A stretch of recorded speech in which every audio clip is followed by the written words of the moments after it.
네, 소설이란 것은 작가가 말하고자 하는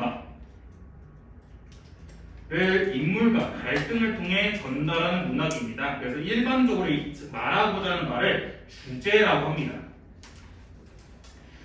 작가가 자기가 말하고 싶은 바가 있는데 이거를 그냥 만축하고 던지는 게 아니라 다양한 인물과 그냥 그 인물들 사이에서 겪는 갈등을 통해서 전달하는 게 바로 소설이다라는 거. 그러니까 시라는 것은 이 말하고자 하는 바, 감정과 정서를 다양한 표현 방식을 통해 전달하는 거였는데 소설이라는 것은 다양한 표현 방식까지는 없고요. 그냥 인물과 갈등을 통해 전달하는 거기 때문에 그래서 오히려 소설은 조금 현대시보다는 더 쉬울 겁니다. 쉬울 건데 좀 가끔씩 내용이 되게 난해한 경우가 있어요. 그래서 그런 경우에만 조금 조심하시는 게 좋고요. 특히 현대 소설보다 고전 소설은 정말 딱 내용이 주제가 정해져 있기 때문에 훨씬 쉬울 텐데 현대 소설 같은 경우에는 딱 주제가 확실하게 정해져 있지 않지만 시대별로 어느 정도 내용은 딱 정해져 있거든요. 그래서 여러분들이 그 작품의 시대 정도 알고 계시면 조금 더 많이 도움이 되니까 잘 알고 계시면 될 것 같고요. 네, 1번에 들어가기 전에 0번 소설을 읽는 순서부터 보도록 하겠습니다. 네, 이건 꼭 기억해 두세요. 그러니까 우리가 모의고사나 수능, 그 다음에 학력평가, 내신에서 여러분들이 소설을 어떻게 읽어야 되나 하는 점. 자, 첫 번째, 앞부분의 줄거리 혹은 보기를 꼭 읽고 넘어가셔야 됩니다. 이거는 이제 뭐 저랑 여러 번 수업하셨으면 보기까지는 이제 왜 읽어야 되는지 어느 정도 알고 계실 텐데 여러분들 가끔씩 앞부분의 줄거리를 그냥 넘어가신 거 많아요. 그래서 앞부분의 줄거리는 무조건 여러분들 읽고 가셔야 되거든요. 그러니까 앞부분의 줄거리가 왜 중요하냐면 소설이라는 건 보통 일반적으로 아무리 우리가 알고 있는 단편 소설을 해봤자 A4 용지로 하면 한 10페이지 혹은 20페이지까지 가는 게 단편 소설이거든요. 그러니까 단편 소설은 말만 단편이지 내용은 꽤 많아요. 왜냐하면 거기에 뭐 인물, 갈등 모든 걸 다 설명해주기 때문에 단편 소설이라 하더라도 내용은 좀 긴데 그 단편 소설에서 우리가 시험 문제에 나오는 거는 A4 용지 한 장도 아니고 A4 용지 반 장 정도거든요. 그러니까 10페이지, 20페이지 내용을 그걸 다 함축시켜서 반 페이지에 출제를 해야 되는데 그게 되게 어려워요. 그 다음에 소설이라는 거는 앞부분과 내용, 그 다음에 어느 부분을 갖고 오냐에 따라서 또 내용도 달라질 수 있기 때문에 그걸 아는 평가원 측에서는 소설을 가져다 줄 때 여러분한테 그냥 소설을 툭 던진 게 아니라 만약에 중간 부분이 시험 문제 나왔다면 앞부분의 줄거리 정도 그냥 간략하게 설명을 해줍니다. 앞부분의 줄거리는 이러이러했다 라는 식으로 나오는 건데 이 앞부분의 줄거리에 보통 인물에 대한 설명이 나오고요. 그 다음에 사건과 갈등에 대한 요약이 간단하게 나옵니다. 그래서 여러분들이 만약에 문제를 푸실 때 소설을 딱 봤는데 앞부분에 줄거리 있다? 그걸 그냥 넘어가신 게 아니라 여기에는 인물, 사건, 갈등에 대한 요약본이 있으니까 이걸 꼭 읽고 가셔야 되고요. 그 다음에 제가 언제나 강조하는 게 바로 이 보기였죠. 보기는 무조건 읽으세요. 왜냐면 언제나 말하지만 문제를 출제한 출제자가 작품을 해석한 내용 혹은 방향이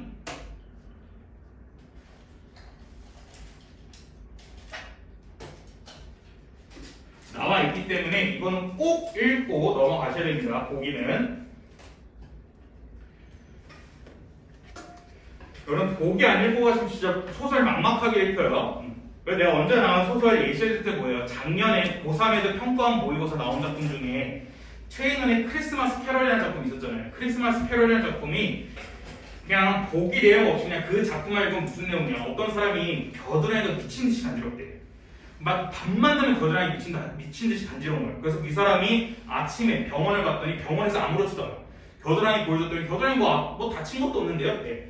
근데 이 사람이 밤만 되면 겨드랑이 미친듯이 간지러워. 근데 그 사람이 뭐라 하냐면 이 겨드랑이 간지러운 이유가 파마늘이었대.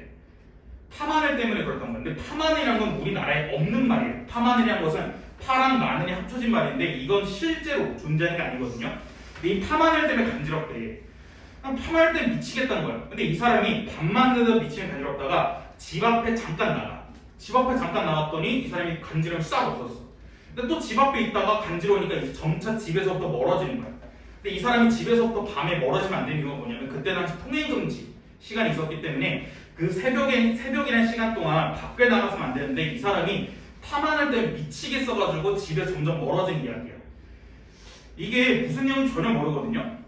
근데 이거를 학생들에게서 고3 애들이 보기 없이 그냥 그 작품만 읽었을 때는 아니 씨발 파마늘이 뭔데?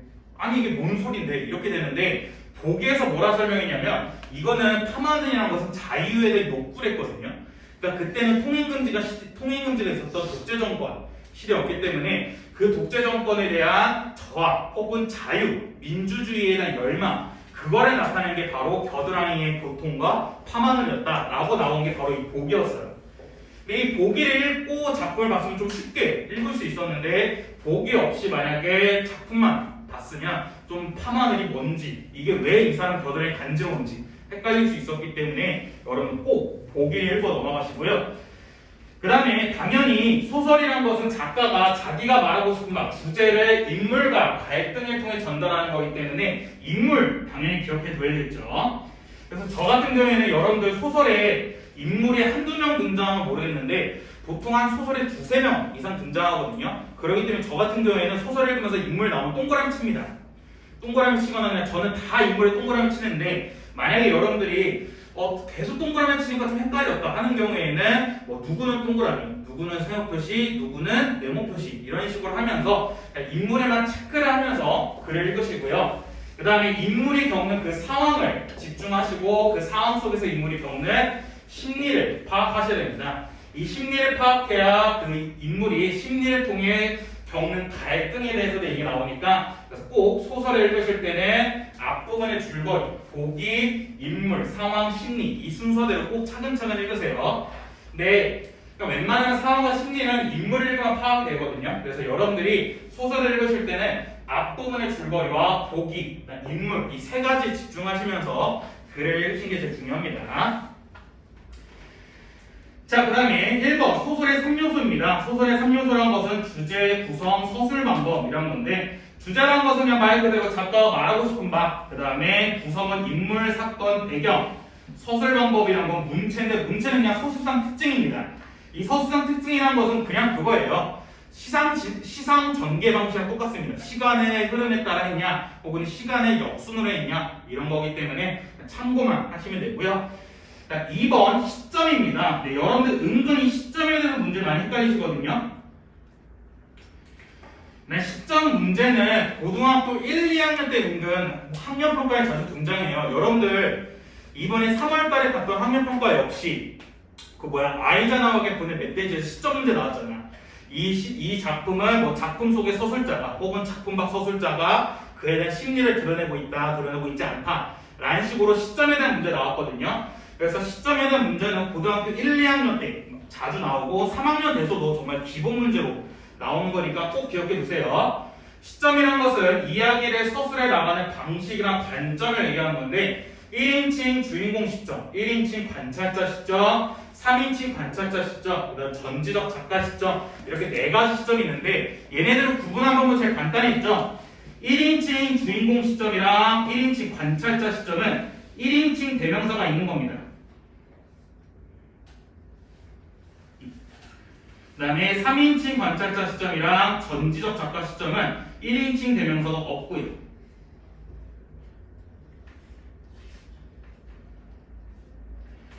그러니까 만약에 작품 속에 나는, 저는, 우리는 이런 식으로 1인칭 대명사가 있으면 1인칭 주인공 시점 혹은 1인칭 관찰자 시점이고요. 만약에 나가 없이 뭐 승훈이는, 누구누구는, 그는, 그녀는 이런 식으로 1인칭 대명사가 없으면 3인칭 관찰자 시점 혹은 전지적 작가 시점이랍니다.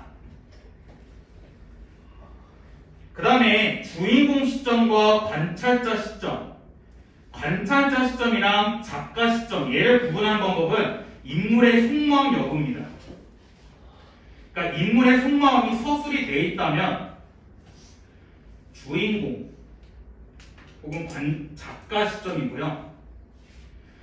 인물의 속마음을 알 수 없다면 관찰자 시점입니다. 이거 잘 파악하시면 돼요. 인물의 속마음이 자세히 서술되어 있다면 1인칭 주인공 시점 혹은 전지적 작가 시점이고요. 속마음이 서술이 잘 안 돼 있을 경우에는 1인칭 관찰자 시점 혹은 3인칭 관찰자 시점입니다.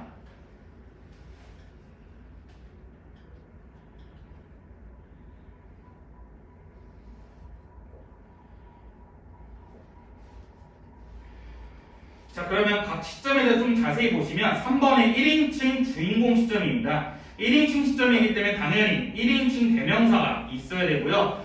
주인공 시점이기 때문에 속마음, 내면 세계가 효과적으로 잘 드러나 있습니다. 그래서 1인칭 주인공 시점이라는 것은 나라는 인물이 작품의 주인공으로 등장하여 사건을 서술하는 겁니다. 그래서 이렇게 1인칭 시점, 나가 등장했던 것은 작품 속에 서술자가 있다는 겁니다.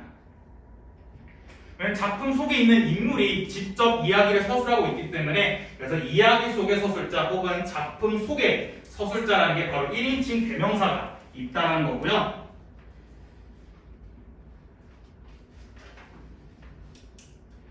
그 다음에 주인공이 자신의 이야기를 직접 이야기하다 보니까 자신의 속마음이 다 나옵니다.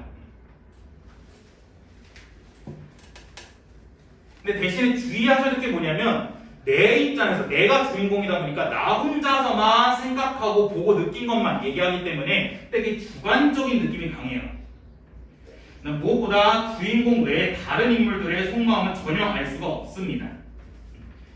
물론 가끔씩 다른 인물의 속마음이 나오긴 하거든요. 근데 이거는 1인칭 주인공 시점인 서술자가 그냥 추측한 거예요. 그래서 저 사람은 지금 되게 기분이 안 좋아 보여 하는데 내가 봤을 때만 그런 거지 그 사람 속으로는 정말 기분이 좋을 수도 있는데 표정만 우울한 수도 있잖아요. 이런 식으로 속마음은 자세히 알 수 없고요. 만약에 속마음이 나와 있다 하더라도 그거는 주관적인 추측에 가깝다는 거. 자, 그 다음에 4번의 1인칭 관찰자 시점입니다. 1인칭 관찰자 시점이란 것은 주인공이 아니라 조연으로 등장해서 사건을 서술하는 건데 당연히 1인칭이니까 나라는 1인칭 대명사가 있고요. 얘도 1인칭 대명사가 있으니까 작품 속의 서술자입니다.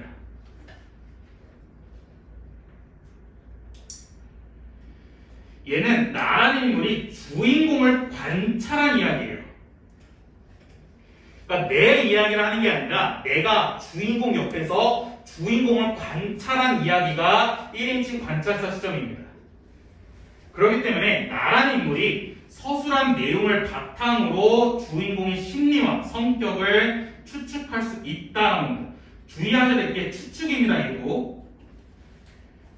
그러니까 얘도 그냥 주인공을 보고 자기가 느낀 점을 얘기하는 거기 때문에 그냥 하나의 추측이야. 그래서 1인칭 관찰자 시점의 대표적인 작품이 뭐냐면 여러분들 뭐 때마침 이태준 작품을 보니까 이태준 작가의 달밤이라는 작품이 있습니다. 아마 한 번 정도는 보셨거나 들어보셨을 텐데 달밤이라는 작품이 뭐냐면 나라는 관찰자가 있어요. 얘가 황수건이라는 주인공을 관찰한 이야기입니다. 그러니까 황수건이라는 인물이 겪는 그 상황과 그 다음 그 갈등을 나라는 인물이 관찰하면서 그에 대한 관찰한 내용을 바탕으로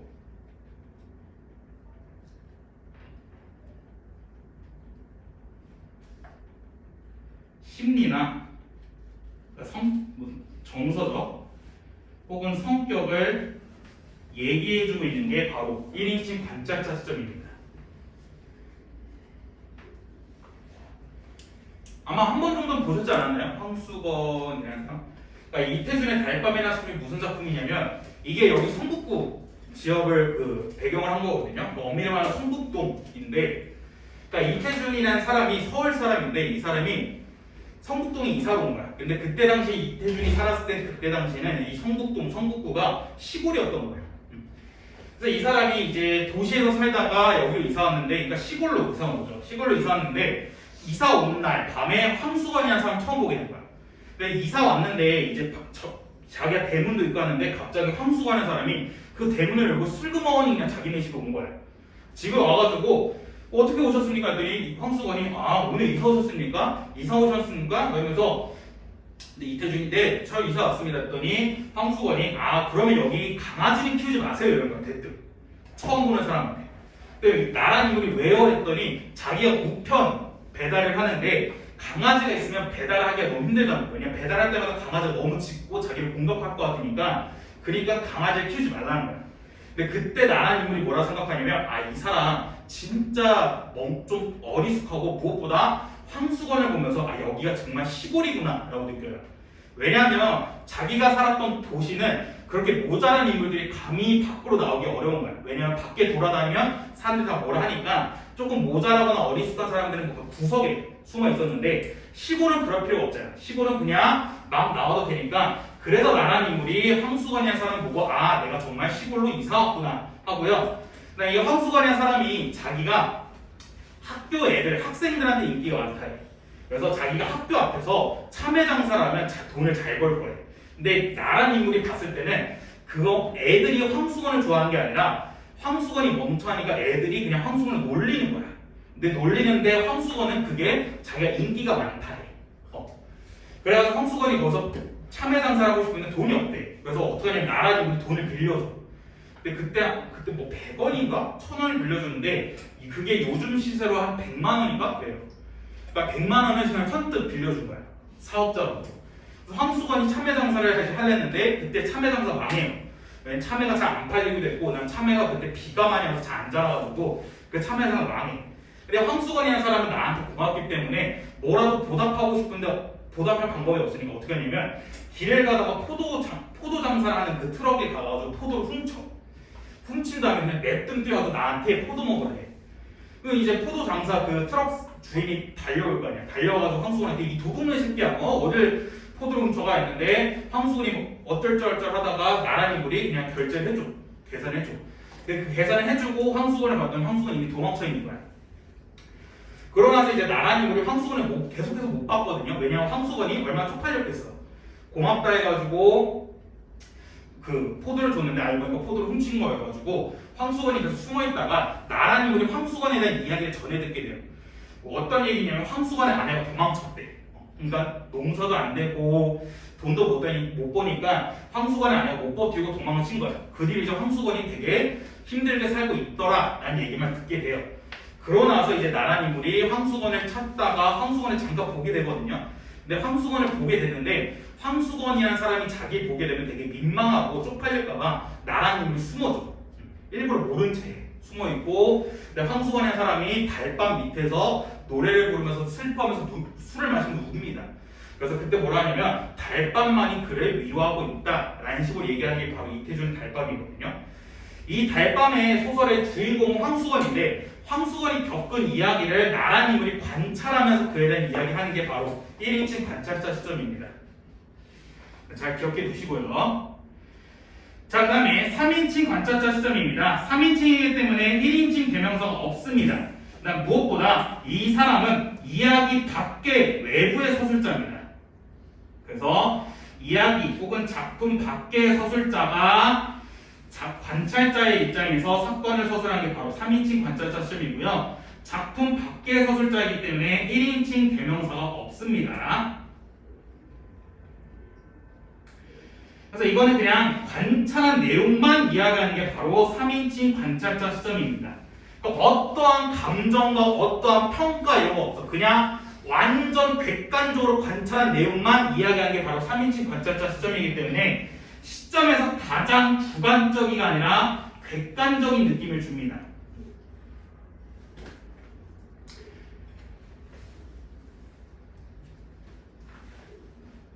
비둘기가 앞에서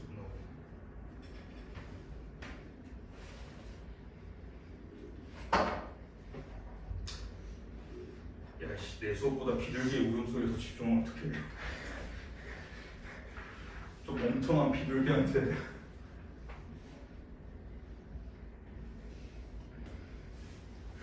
아무튼 3인칭 관찰자 죄송해요. 3인칭 관찰자 시점이 4개의 시점 중에 가장 객관적인 느낌을 준다는 거. 그래서 만약에 시점 문제에서 이 작품에서 객관적인 느낌을 준다 하는 경우에는 그 작품이 3인칭 관찰자 시점인지만 체크하시면 됩니다.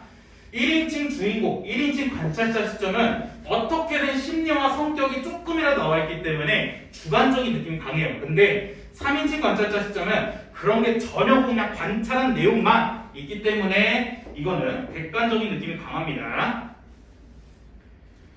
그러니까 예를 들어 이런 거야. 만약에 너네들이 내가 앞에서 너네를 봤는데 너네가 이렇게 눈을 감고 있어. 눈을 감고 이렇게 그냥 꾸벅꾸벅 이러고 있어. 그럼 3인칭 관찰 시점이 뭐라냐면 뭐 땡땡이가 눈을 감고 있다. 땡땡이가 머리를 기웃기웃하고 있다. 갸우뚱갸우뚱하고 있다. 근데 거기에 속마음은 너네 속마음은 뭐야? 너네가 졸립다잖아. 그래서 만약에 땡땡이가 졸린 것 같다 라는 식으로 하는 경우에는 1인칭 관찰자 시점 혹은 전지적 작가 시점일 수도 있는데 3인칭 관찰자 시점은 그런 거 없이 그냥 땡땡이가 눈을 감고 있다. 땡땡이가 고개를 기웃뚱기웃뚱 하고 있다. 이 관찰한 내용만 있는 게 바로 3인칭 관찰자 시점입니다. 자, 그 다음에 6번의 전지적 작가 시점입니다. 전지적 작가 시점이란 것은 신처럼 모든 것을 다 아는 게 바로 전지적 작가 시점입니다. 전지적이란 말이 뭐냐면 모든 것을 다 아는 겁니다. 그래서 모든 인물들의 모든 걸 다 말해주는 게 바로 전지적 작가 시점이에요. 얘는 이야기 외부의 소수자이기 때문에 1인칭 대명사가 없습니다.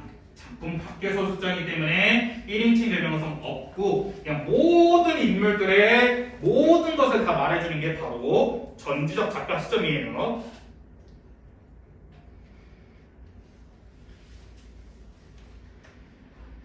자, 그 다음에 거리입니다. 거리란 것은 심리적 거리였거든요. 제가 이거 앞에서 현대시 파트 할 때 시적 화자와 시적 대상의 관계 얘기할 때 심리적 거리 나왔잖아. 심리적 거리가 가깝다는 게 무슨 말이었어?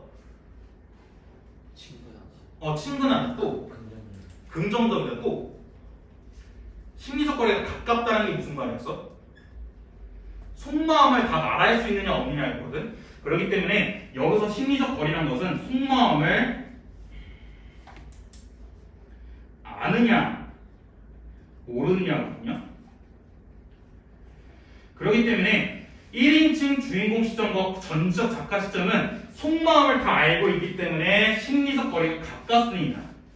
반면에 1인칭 관찰자 시점과 3인칭 관찰자 시점은 속마음을 알 수 없기 때문에 심리적 거리가 멉니다. 이것도 잘 알고 계세요.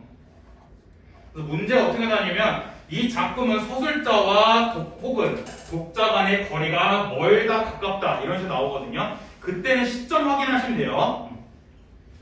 봅시다. 8번 특정 인물의 시각의 서술 있는데 특정 인물의 시각의 서술이라는 건 소설자가 특정 인물의 입장, 시각에서 사건을 서술한다 라는 건데 이건 무슨 말이냐면 예시로 이해하시면 더 좋아요. 그러니까 현빈이라는 연예인과 손예진이라는 연예인 있죠. 이 두 분이 결혼하셨죠. 이 현빈과 손예진 부부는 당연히 서로를 사랑했기 때문에 서로를 결혼한 거겠죠. 그래서 이거에 대해서 서술하자면 현빈은 손예진을 사랑한다는 게 있고 두 번째 현빈은 아내를 사랑한다. 자, 1번과 2번의 차이점이 뭐야? 1번은 특정 대상 1번은 그냥 손예진이라 썼고 2번은 아내라 썼거든? 얘네들의 차이점이 뭐야? 그럼 1번과 2번 중에 현빈의 시각에서 서술한 건 뭐야? 2번이지. 네. 왜? 왜 2번이 현빈의 시각에서 서술한 거야? 현실과 손예진이 현빈 아내 그래, 아내인데 아내는 누구의 아내야? 현빈의 이건 손예진이잖아. 근데 이거는 그냥 아내가 아니라 현빈의 아내잖아. 그러니까 지금 우리나라에서 손예진을 보고 자, 내 아내야, 내 와이프야 라고 말할 수 있는 사람은 누구예요? 현빈밖에 없잖아. 그렇기 때문에 현빈은 아내를 사랑한다 라고 얘기한 것은 현빈의 시각에서 얘기한 거잖아.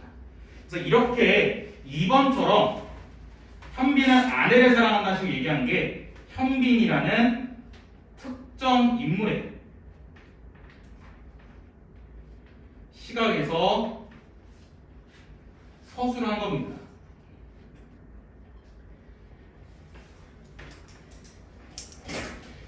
그래서 특정 인물의 시각의 서술이라는 것은 시점이 아니라 그냥 누구의 시각에서 서술을 했냐는 거야.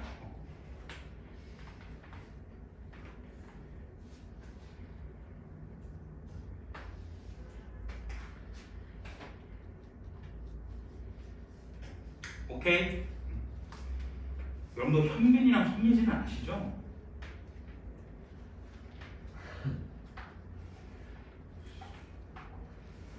뭐야 저기 그때 2월달인가 3월달에 얘기했던 것 같은데 중등반에서 현빈이랑 손예진을 예시더니 애들이 현빈이랑 손예진이 누군지 몰랐어. 중경 먹어. 자, 그 다음에 90번이면 9번 의식의 흐름 기법입니다. 의식의 흐름 기법이란 건 뭐냐면 한 인물의 속마음을 제한 없이 의식이 흐르는 대로 서술하는 게 바로 의식의 흐름 기법이고요. 얘는 꼭 잘 기억해 두세요. 의식의 흐름 기법이란 것은 그냥 생각나는 대로 막 얘기하는 겁니다. 그래서 뭐 밑에 보시면 한 인물의 의식, 내면세계, 심리, 관념, 본성 등을 자연스럽게 서술한다. 논리적 순서, 연관성이 없이 얘기한다. 그러니까 쉽게 말해서 생각나는 대로 말하는 게 바로 의식의 흐름 기법입니다. 근데 이렇게 생각나는 대로 말하기 때문에 뭐 걸치는 게 없어요. 필터링 없이 막 말하는 거기 때문에 인물의 내면의식과 속마음을 효과적으로 알 수 있는 게 바로 의식의 흐름 기법입니다.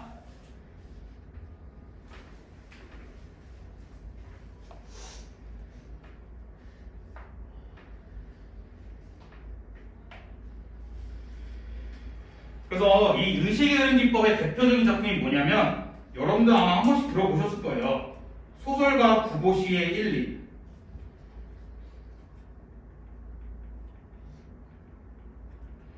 이 소설가 구보시의 1, 2이 뭐냐면 구보라는 사람이 직업이 소설가인데 1이란 것은 하루 동안 있었던 일을 일기차처럼 쭉 얘기한 거예요. 근데 이 소설가 구보가 어떤 식으로 얘기하냐면 그냥 아침에 눈을 뜨고 이 사람이 오늘은 밖에 나가야 되겠어. 밖에 나갑니다.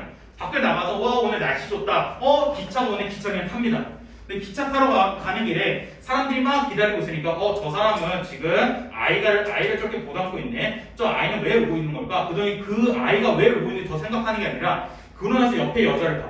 옆에 할머니가 있는 거 보고 저 사람은 할머니한테 좀 자리 좀 비켜주지. 자리를 안 비켜주네. 아이고 저 사람 정말 못된 사람이구나 하고 나서 그 사람의 직업을 갑자기 생각해. 근데 저 사람은 지금 정장을 입고 빼 있는 거 보니까 저 사람 좀 돈 좀 있는 것 같은데 기차가 왔네. 기차 타야겠다. 기차 타고 나서 또 기차에 있는 사람들 서술하다가 이제 광화문이네. 광화문 내려야지 하면 내리면서 그냥 자기가 생각난 대로 막 얘기하는 게 바로 소설가 구보시의 1, 2였거든요.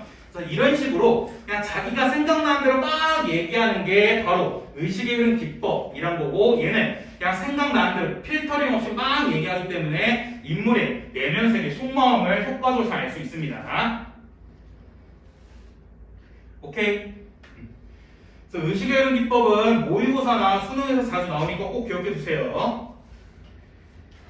자, 그 다음 페이지 3페이지입니다. 네, 이거는 이 뒤부터는 다 쉬워요. 다 한 번씩 배웠던 거기 때문에. 자, 순행적 구성이 뭐야? 순행적 구성이라는 건 시간의 흐른 대로 사건이 진행되는 거. 그래서 평면적 구성이라고 하고, 그 다음에 인물의 일대기적 구성이라고 합니다. 일대기적 구성이라는 건 뭐냐면 출생에서부터 죽음까지 얘기를 하는 거예요. 그래서 이 사람 한 인물이 태어났을 때부터 죽을 때까지 이야기하는 게 일대기적 구성인데 얘는 당연히 시간 순서대로 흐르겠죠. 그렇기 때문에 순행적 구성이라고 하고요. 역순행적 구성은 시간 거꾸로 흐르는 거. 액자식 구성이란 것은 하나의 이야기 속에 또 다른 이야기가 있는 건데 이건 나중에 액자식 구성 작품이 나왔을 때 한번 같이 보도록 할게요. 네, 13번의 환몽 구조입니다. 환몽 구조라는 것은 몽이라는 게 꿈이거든요. 그래서 꿈을 왔다 갔다 하는 거예요. 그래서 현실에서 있다가 꿈을 갔다가 또 꿈에서 깨가지고 현실로 다시 돌아오는 게 환몽 구조이다 라고 얘기하고요. 자, 그 다음에 14번 얘는 무조건 기억해 두세요. 14번 빈번한 장면의 전환을 통해 긴박한 분위기를 조성하고 있다 혹은 긴장감을 조성하고 있다 라는 것은 무조건 적절하지 않은 설명입니다. 얘 말 자체가 안 되는 거야. 이건 제가 3월달에 한번 수업을 했었죠. 빈번한 장면의 전환을 통해 긴박한 분위기, 긴장감이 형성하고 있다. 어떤 킬러가 만약 007이 어떤 대상을 죽여야 암살을 해야 돼. 그래서 킬러가 이렇게 007이 총을 꺼내서 이제 임무를 받는데 총을 꺼내려는데 갑자기 장면이 확 바뀌더니 007이 위스키 마시고 있는 장면 나와. 그다음에 갑자기 또 장면 바뀌더니 이제 딱 총을 꺼내서 장전을 해. 장전하니 또 장면 바뀌더니 007이 어느 침대에서 누워있는 장면이 나와. 그리고 또 장면 또 바뀌더니 이제 007이 딱 임무를 그 대상에 대해서 총을 쏠라 할 때 장면 확 바뀌더니 그 007의 상관이 앱이 또 007의 노아한테 지시를 하고 있어. 그러니까 또 뭐 장면을 계속 왔다 갔다 해요. 왔다 갔다 하다가 한 10분 지나서야 드디어 007이 빵 죽이는 거야. 그럼 여기서 긴박한 분위기나 긴장감은 전혀 느끼지 않고 오히려 집중이 깨지겠죠. 그렇기 때문에 빈번한 장면의 전환을 통해 긴박한 분위기, 긴장감을 조성하고 있단 말은 적절하지 않습니다.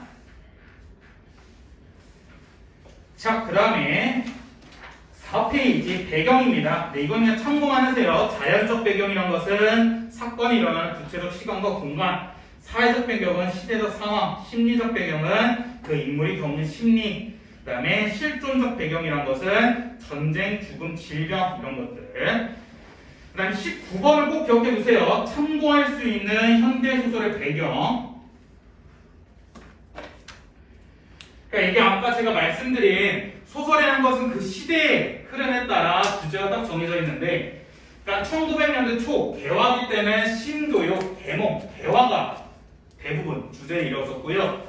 일제강점기 때 1920년부터 40년까지의 일제강점기 때 발표된 현대소설 같은 경우에는 민족의 순환과 고통, 저항에 대해서 얘기 나오고, 그 다음에 1950년에 우리나라 해방, 광복된 뒤로부터는 소설에서 혼란한 사회에 대해서 얘기 나오고요. 한국 전쟁에 관한 소설은 이념의 갈등, 전쟁의 참혹함, 그 다음에 1970, 80년도 때 산업화 시대 때는 인간 소외, 자본자 혹은 노동자가 서로 갈등을 일으키는 것. 만약에 배경이 농촌이면 향토적인 전원적인 공간, 땅은 민중의 삶의 터전, 도시와 아파트는 기계 문명 혹은 인간관계가 단절됐다 하는 거. 그래서 여러분들 이태준의 돌다리라는 작품이 바로 여기 나오죠. 농촌과 땅을 배경으로 작품이 나오죠. 잘 기억해 두시고요. 자, 그 다음에 넘어가셔서 5페이지 20번과 21번 갈등입니다. 외적 갈등은 인물과 인물 혹은 인물과 상황이 싸우는 거고, 내적 갈등은 잘 기억해 두랬죠. 내적 갈등이라는 것은 한 인물의 마음속에서 일어나는 갈등인데 이게 세 가지 있겠죠. 딜레마, 트라우마, 자아의 분열. 딜레마라는 것은 이것이냐 그것이냐, 트라우마라는 것은 어떤 대상 보면서 고통 느끼는 것, 그 다음에 자아의 분열이라는 것은 현실의 나와 내면의 나가 싸우는 거.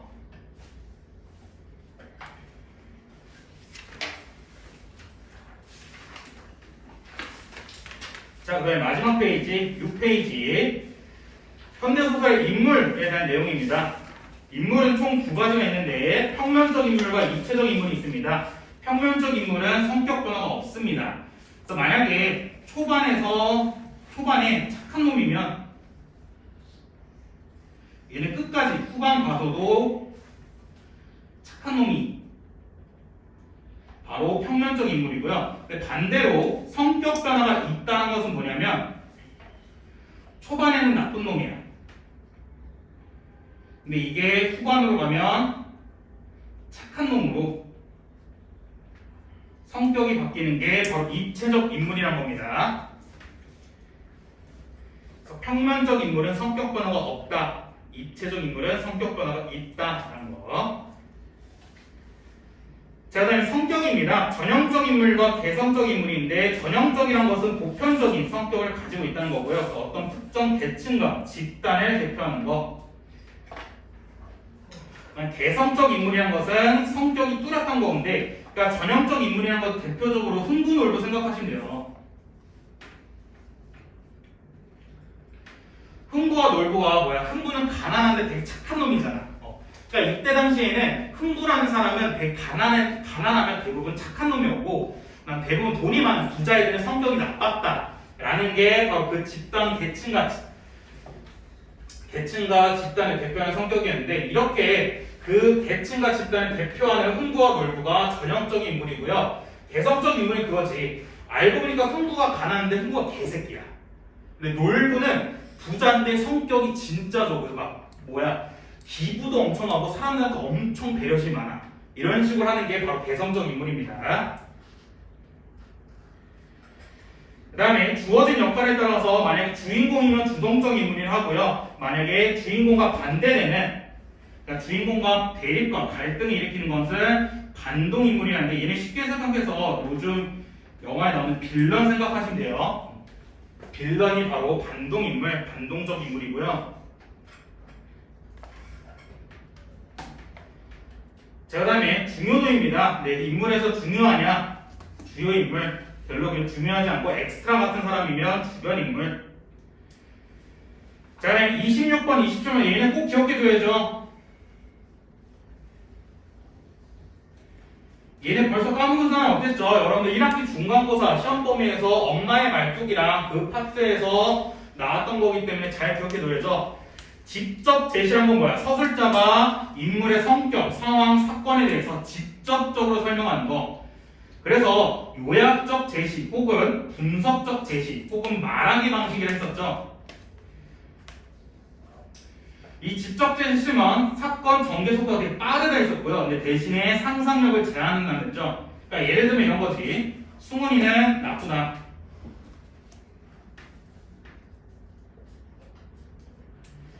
이렇게 승훈이의 성격을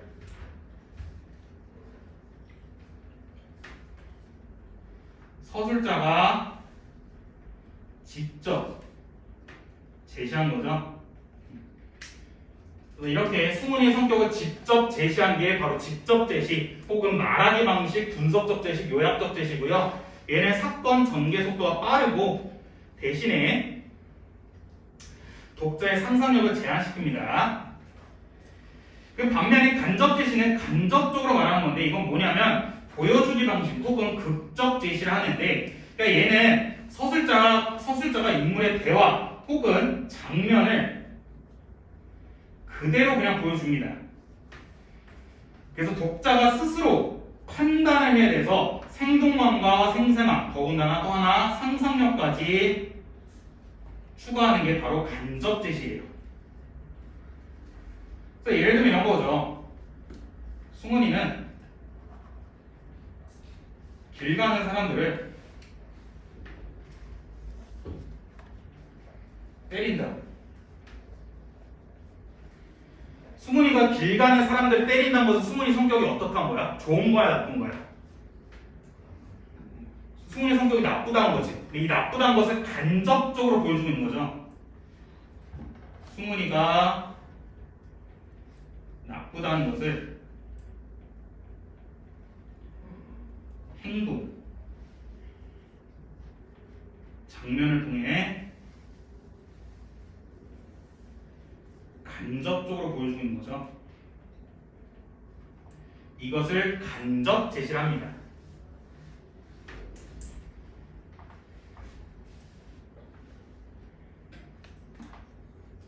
오케이?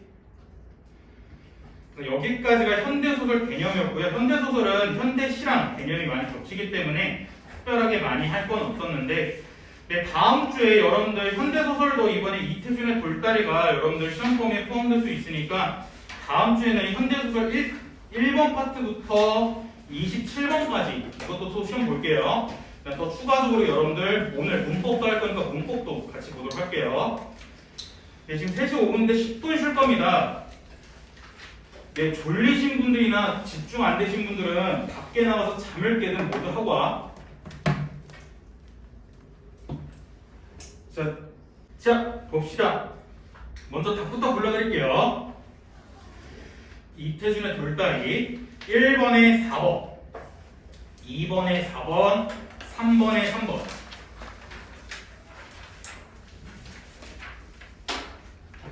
다 맞은 사람?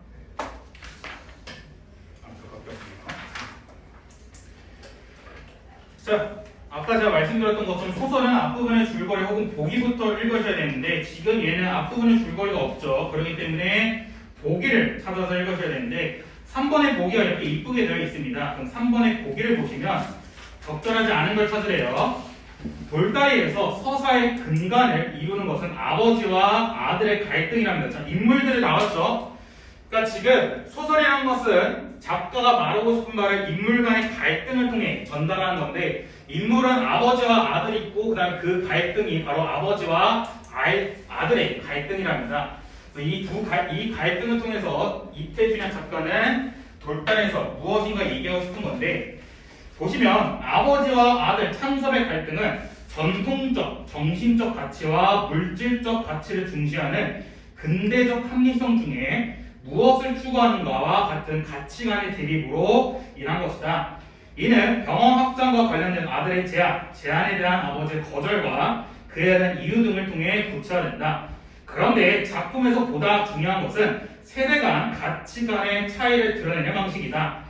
합치되기 힘든 세대 간의 관계는 인물 간의 대화가 일정한 거리를 유지한 채 전개되는 양상, 인물들의 생각을 제시한 화법이나 어조의 차이를 통해 드러난다. 이러한 표현 방식의 차이는 작가가 보존하고자 하는 긍정적 가치가 무엇인가를 암시함과 동시에 근대적 합리성에 대한 성찰과 같은 작품의 주제의식과도 관련이 있다 볼 수 있다는 건데, 지금 작품을 읽으면서 여러분들 돌다리 읽으실 텐데, 작가가 더 선호하고 긍정하는 사람은 아버지와 아들이야? 아버지. 아버지지. 왜? 그 왜? 어떻게 알 수 있어? 뭔가 느낌 있어요. 그러니까 일단 느낌상으로는 작가가 확실하게 긍정하는 건 아버지야. 근데 이걸 어떻게 할 수 있냐면, 아버지가 말하는 방식이랑 아들이 말하는 방식이 달라. 그래서 위에서 써있잖아. 인물들의 생각을 제시하는 화법이나 어조의 차이를 통해 드러난대. 이게 어떻게 알 수 있냐면, 여러분들 28페이지 보시면, 27페이지 보시면 첫 번째 문단에 아버지는 아들의 뒤를 쫓아 얘기하는데, 여기서부터가 여기 끝까지 첫 번째 문단이 아들이 아버지를 설득하는 방식이거든. 그러니까 왜 병원을 확장해야 되고 왜 땅을 팔아야 되는지 얘기하는 건데, 보면 그냥 다 점점점점점 되어 있고 그냥 쭉 서술만 해놨어. 그러니까 아들이 직접 얘기하는 게 아니라 서술자가 직접 제시하고 있거든요. 그러니까 요약해서 제시하고 있거든. 근데 아버지가 땅을 팔지 말아야 되겠다고 아들한테 말하는 장면 어때? 밑에서 보면 이거는 서술자가 아버지가 말하는 방식을 요약해서 얘기하는 게 아니라 아버지가 직접 말하고 있어. 아버지가 너도 그런 소리 하는구나. 넌 그 자리에서 그 장면 생각도 안 나냐? 너한테 팔 생각 없다. 하면서 또 쭉쭉 얘기해. 천금이 쏟아진다고 나는 땅을 못 파겠다. 라면서 쭉쭉쭉 얘기하고, 또 네 덕에 너는 네 덕으로 오늘 의사가 되면서 쭉쭉쭉쭉 얘기하고, 그다음 또 땅을 밟고 다니니까 땅이 무섭게도 보이지 않아서 이건 아버지가 직접 얘기하거든요. 그러니까 서술자가 간접 제시하고 있어. 그러니까 아들 같은 경우에는 서술자가 그냥 요약해서 간단하게 얘기하는데, 아버지의 의견은 서술자가 간접적으로 진짜 아버지 입장에서 쫙 보여주거든. 그런 걸 통해서 아버지와 아들의 말하는 방식이 달라. 그걸 통해서 서술자가 아버지의 생각이 조금 더 중점적으로 긍정적으로 생각하고 있기 때문에, 그래서 아버지가 말하는 것은 진짜 대화나 행동을 통해서 이렇게 보여주는구나 라는 걸 알 수 있는 겁니다. 그래서 이태준의 돌다리에서는 아버지와 아들의 갈등이 있긴 한데, 그 갈등 속에서 작가는 아버지의 입장인 거야. 그러니까 돌다리를 쓴 이유는 아버지의 입장을 전달하기 위해서 쓴 겁니다. 오케이?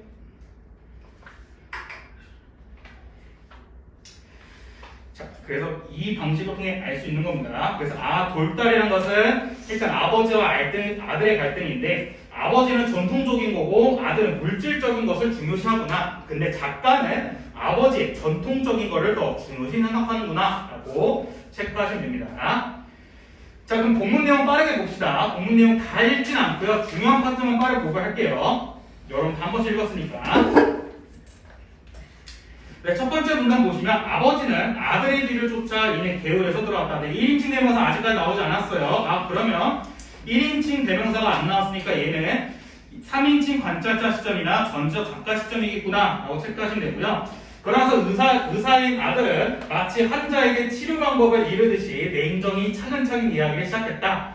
외아들이 자기가 부모님을 진작 모시지 못한 것이 잘못인 점부터 줄줄줄줄줄 얘기하는데, 그래놓고 제일 이 아들이 얘기하고 싶은 게 뭐였냐면 바로 이거죠.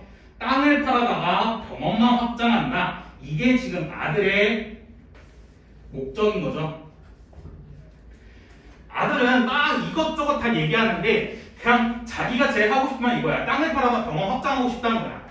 근데 그냥 그걸 두고 아버지한테 툭 하고 그냥 아버지 저 병원 확장하고 싶은데 아버지 땅 팔죠? 이렇게 얘기하면 너무 자기가 불효자니까 별의별 이유를 다 갖다 대는 거야. 막 시골에 땅 대봤자 아버지 힘듭니다. 그 다음에 자식이 부모를 모셔야 되는데 내가 시골로 내려올 수 없으니까 아버지가 내려오시죠. 이런 식으로 자기 합리화를 하고 있는 겁니다. 지금 아들은.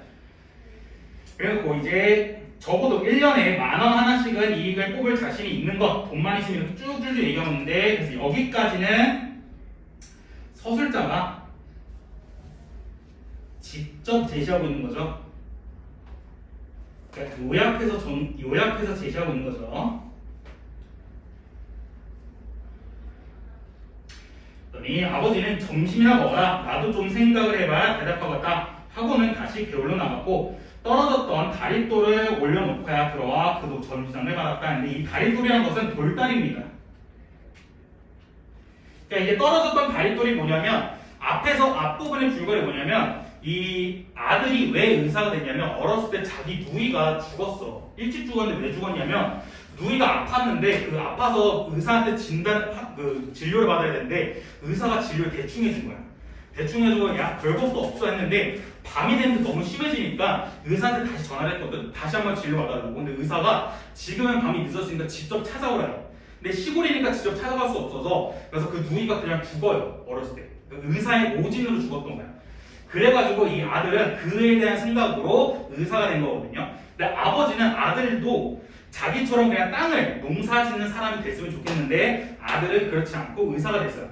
근데 아들이 의사 갔는데 이 사람이 아마 맹장수술인가 맹장수술 되게 유명한 사람이거든요. 그 맹장수술을 되게 이름을 떨쳐가지고 병원을 빨리빨리 확장시키고 싶은데 돈이 없어서 이제 아버지한테 찾아오는데 아버지한테 찾아오는 길에 아버지를 봤더니 아버지가 개울가에서 돌다리를 고치고 있는 거야. 이 돌다리가 왜 고장났냐면 왜 부셔졌냐면 홍수가 범람해가지고 그 돌다리 무너졌거든요.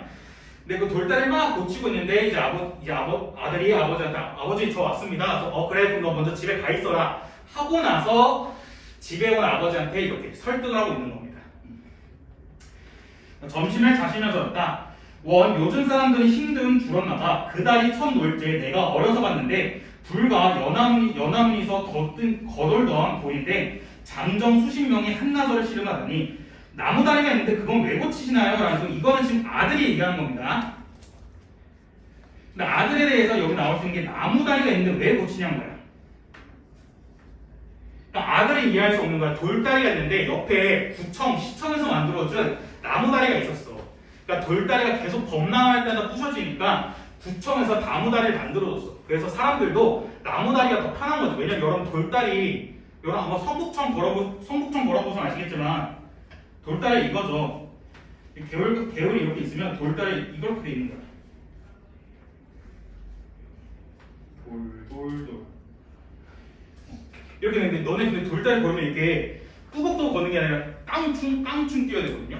무거운 것도 들면 제대로 걸을 수도 없어 여기를. 그래서 여기 옆에다가 나무다리를 만들어준 거야. 이렇게. 근데 이제 아들 입장에서는 아니 이 나무다리가 있는데 왜 이걸 고쳐? 하는 거지.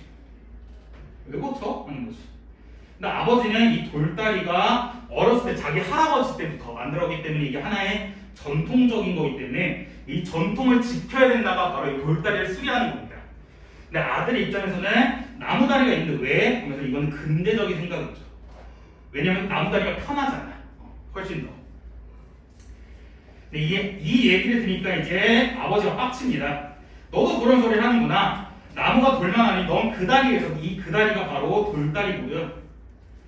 돌다리에서 고기 잡던 생각도 안 나니 서울로 공부할 때 그 다리 건너서 떠나던 생각 안 나니 하면서 지금 돌다리에는 수많은 추억들이 있는 겁니다. 너가 어렸을 때 거기서 놀던 때, 그다음 너가 서울로 공부하러 갔을 때 하면서 그 돌다리에는 추억이 있다 얘기하는 거고요. 결국에 아버지는 난 서울 갈 생각 없다 라는 식으로 제안을 거절합니다.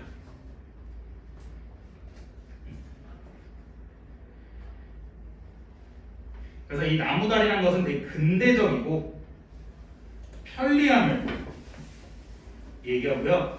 이 그다리, 돌다리라는 것은 전통적이고 그 다음에 가족과 추억을 얘기합니다.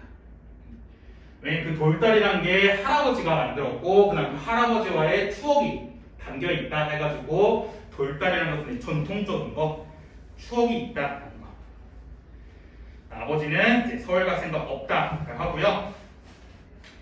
또 뭐라 하냐면 천금이 쏟아진데도 나는 땅을 못 팔겠다. 그래서 줄줄줄 얘기하다가 뭐라 하냐면 땅이란 건 어떻게 일시 이해를 따져 사고 팔고 하느냐라는 겁니다. 그러니까 이거는 아버지 입장에서 말이 안 되는 거예요. 왜 땅을 돈을 주고 이렇게 서로 팔고 사고 이러는 거예요. 땅은 그렇게 사고 파는 수단이 아니라는 거예요. 이게 바로 이게 바로 아버지 전통적 가치관을 얘기하고요. 그러니까 전통적 가치관을 봤을 땐 땅을 파는 게 말이 안 되는 거예요. 사고 팔고 하는 게. 땅 없어 봐라. 집이 어디 있으며 나라가 어디 있는 줄 아니? 땅이란 천지만물의 근거야. 또 돈이 있다고 땅이 뭔지도 모르고 욕심만 내 문서 쪽으로 사보기만 하는 사람들, 돈놀이처럼 권리만 생각하고 제 조상들과 그 땅과 어떤 인연이란 것은 도시 생각지도 않고 헌시적 거리들 하는 사람들, 다 내 눈에 대의한 사람들로밖에 보이지 않는다 라는 식으로 하는 건데, 이 돈 있다고부터 헌식적 거리를 하는 사람들이 바로 근대적 가치관을 보여주는 거죠. 이 사람들은 생각하기에 땅이라는 것은 돈을 벌 수 있는 수단인 겁니다. 그러니까 아버지 입장에서는 땅이라는 것은 되게 만천지만물의 근거이기 때문에 얘는 사고 파는 거 말이 안 된다 하는 거예요. 근데 근대적으로 생각하는 사람들은 땅이라는 것은 돈을 벌 수 있는 수단이기 때문에 땅 팔고 이렇게 하는 게 말이 된다 하는 식으로 근대적 가치관을 보여주는 겁니다. 또 더 자세히 말해주고요. 그 다음에 이제 뭐라 하냐면 여기 끝에서부터 두 번째 문단에 창섭은 입이 얼어버렸다. 손망국이었다. 자기의 생각이 너무나 자기 본의적인 본이었다는 것을 대뜸 깨달았다라는데, 지금 여기서 창섭의 속마음이 나왔네. 근데 창섭이라 해서 1인칭 대명사 없었거든요. 1인칭 대명사가 없는데 속마음이 나왔어. 이거 무슨 시점이야? 전지적. 그렇지. 얘를 통해서 전지적 작가 시점인 걸 알 수 있는 겁니다. 자기 본이었던 건 뭐냐면 자기 중심적이었던 거예요. 그러니까 이기적인 생각이었다는 겁니다. 아버지 입장은 전혀 생각 안 하고 자기 중심적으로 생각했다는 겁니다.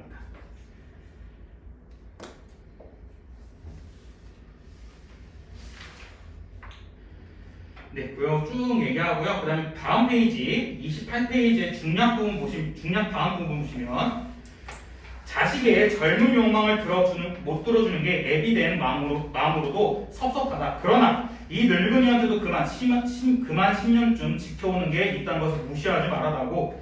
아버지는 다시 일어나 담배를 피우며 다리 고치는 데로 나갔다. 옆에 앉았던 어머니는 두 눈에 눈물을 쭈르르 흘렸다. 너희 아버지가 여간 고집이시냐는데, 어머니가 운 이유 뭐냐면 어머니는 서울로 가고 싶어해. 왜냐면 어머니는 그 손주들이 너무 보고 싶은 거예요. 손주 너무 보고 싶은데 손주들을 보기 위해서는 자기가 서울로 가거나 아니면 창섭의 아들이 가족을 데리고 시골로 내려야 되는데, 아들은 의사이기 때문에 시골로 내리기 바쁘죠. 그 다음에 어머니 혼자서 또 서울로 가기에는 또 위험하니까 또 어머니는 매번 손주 보고 싶은데 못 보니까 매번 그렇거든요. 그래서 오죽했냐면 창섭이 오랜만에 그 집에 오니까 어머니가 창섭을 보자마자 손주들은 어디 있냐라고 해요. 왜 손주들 안 왔냐? 라는 식으로 할 정도고, 그 다음에 창섭이 어머니한테 저 어머니 서울 모시고 가고 싶으면 하자마자 어머니가 엄청 좋아하십니다. 그래, 나도 서울로 하면서 그래, 무조건 서울로 가고 싶다 라는 식으로 얘기하는데 아버지가 거절하니까 이제 어머니가 그래서 눈물을 쭈르르 흘리시는 겁니다. 아쉬운 마음에. 근데 이제 창섭이 그렇다 해서 아버지를 원망하는 게 아니라 아버지를 완전히 이해했어요. 어떻게 얘기하냐면, 아니요, 아버지가 어떤 어른이신 거는 오늘 제가 더 잘 알았습니다. 우리 아버지는 훌륭한 인물이십니다 라는 식으로 아버지를 혹은 아버지의 가치관을 이해한 겁니다. 그러니까 창섭은 아버지를 끝까지 이해하지 못한 게 아니라 결국에는 이해했어요. 그러나 창섭도 코어리가 찌르려 하였다. 자기가 계획하고 놓은 일이 실패한 것쯤은 차라리 당연하게 생각하게 되었고 아버지와 자기와의 세기가 격리되는 일종의 결별의 심사를 체험하는 때문이었다. 그러니까 이건 뭐냐면 아버지와 자기와의 세계가 격리됐다는 것은 가치관의 차이를 인식했다는 겁니다.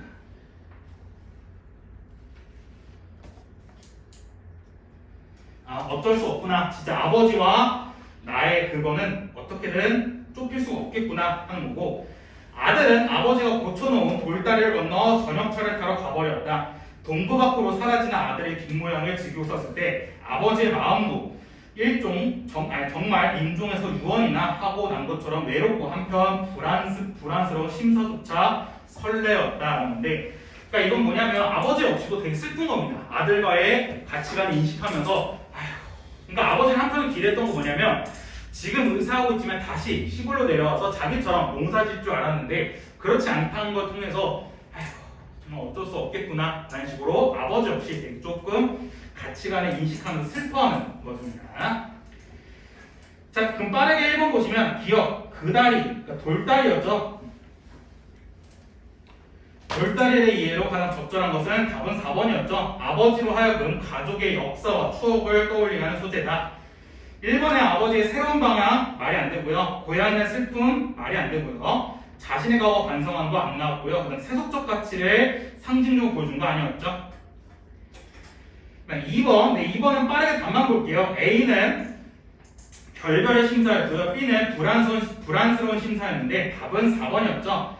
불안스러운 심사는 아들의 젊은 욕망을 들어주지 못하겠다는 자신의 결정을 번복한 것에 대한 아버지의 불편한 심리 상태를 드러낸다는 건데, 이거는 말 자체가 안 된 게 뭐냐면 아들의 젊은 욕망을 들어주지 못하겠다는 게 땅을 팔겠다는 거야, 팔지 않겠다는 거야? 팔지 못하겠다는 거죠. 왜냐면 젊은 욕망을 들어주지 못했다는 게. 근데 아버지가 이 땅을 팔지 않겠다는 자신의 결정을 번복했어. 번복이란 건 바꾸는 거거든. 번복한 게 없었죠. 그렇기 때문에 답은 4번이었습니다.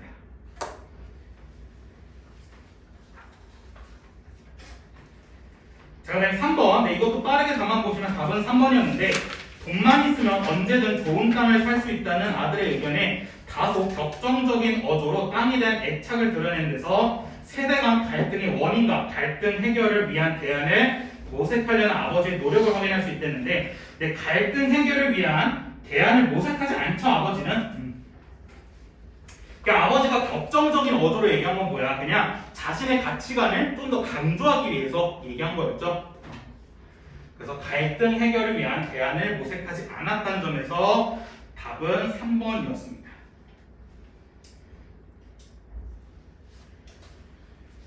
오케이. 자, 그래서 여기까지가 돌다리였고요. 네, 그래서 여기까지가 문화 파트였고 이제 문법 보도록 할게요. 네, 문법은 그냥 교재 하셔도 되고요. 아니면 저번 주에 나눠드린 프린트 꺼내셔도 되는데, 네, 혹시나 프린트는 여러분들 그냥 프린트 들고 다니지 마시고 복습한다는 생각으로 그냥 이 교재 베껴 쓰세요. 그러니까 프린트의 내용이 이 교재에 베꼈어. 괜히 너네 프린트 따로 이 교재 따로 들고 다니면 무조건 프린트 잃어버립니다. 그러니까 그냥 여러분들 여기다 그냥 복습한다는 생각으로 베껴 쓰세요. 자, 페이지는 172페이지 종결 표현부터 다시 차근차근 보도록 합시다. 저번 주에 좀 빠르게 나왔었죠. 저번 주에 빠르게 그래서 높임 표현까지 좀 빠르게 나왔었는데, 다시 오늘 천천히 종결 표현부터 보도록 할게요. 네, 172페이지. 네, 종결 표현입니다. 종결 표현이란 것은 화자가 종결 어미를 사용하여 청자에게 자신의 생각이나 느낌을 나타내는 것 혹은 문장을 끝내는 데 쓰이는 표현이었는데, 바로 이 종결 표현 때문에 문장의 의미가 달라진댔죠. 그러니까 종결 표현으로 마침표를 쓰냐 물음표를 쓰냐에 따라서 하나는 나 밥 먹고 있다 라고 얘기한 거고, 하나는 밥을 먹고 있냐고 지금 청자에게 물어보는 식으로 문장의 의미가 달라지기 때문에 그래서 이렇게 종결 표현은 문장의 의미를 달라지게 한다라는 거고요. 이 종결 표현을 어떻게 나타내느냐? 네, 종결 어미를 통해 나타내는 게 바로 종결 표현입니다.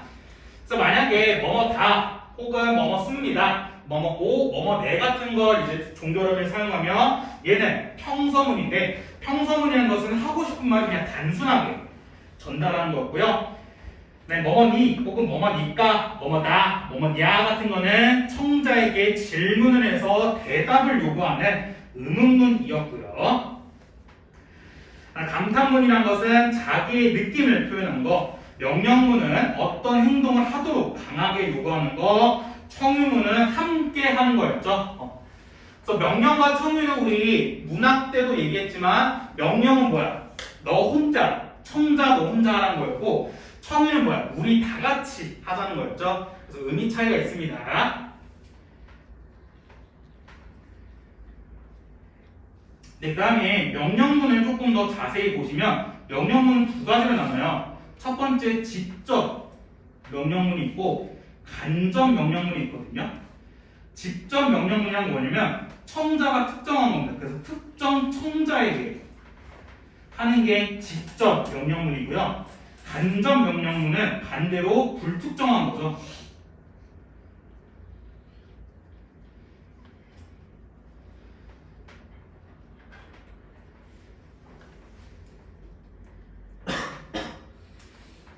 그래서 이렇게 두 가지로 나눠지는데 그러면 얘네들은 어떻게 알 수 있냐? 먼저 의미 차이가 있습니다. 특정 청자에게만 시켰느냐 혹은 불특정 청자에게 그냥 다 시켰느냐 라는 의미가 있는데 잘 알아두셔야 하는 게 뭐냐면 불특정 청자에게 하는 간접 명령문은 무조건 뭐뭐라를 써야 돼요. 그러니까 예를 들면 고르다에다가 명령문을 쓰고 싶으면 이게 만약에 명령문이 그냥 명령문이 아니라 간접 명령문을 쓰고 싶으면 얘는 고르라로 써야 돼요.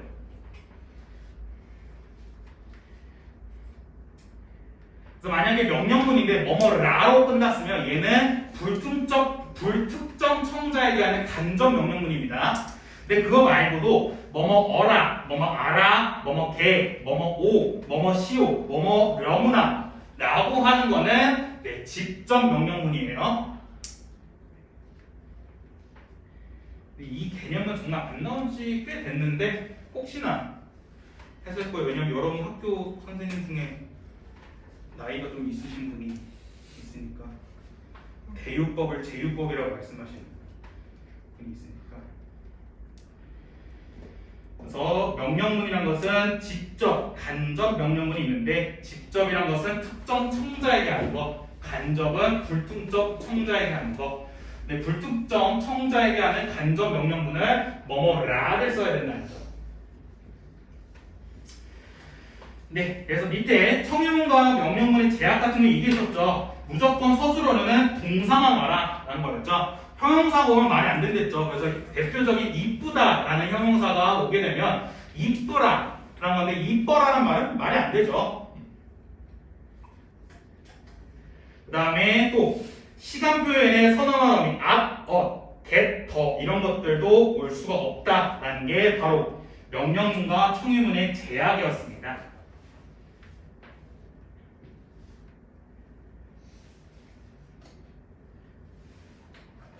그럼 너네 그런 말 있잖아. 너네가 길 가다가 뭐 강아지나 애기 보면 사람들이 그러잖아. 아이고 이뻐라 하잖아. 그때 이뻐라는 뭐야?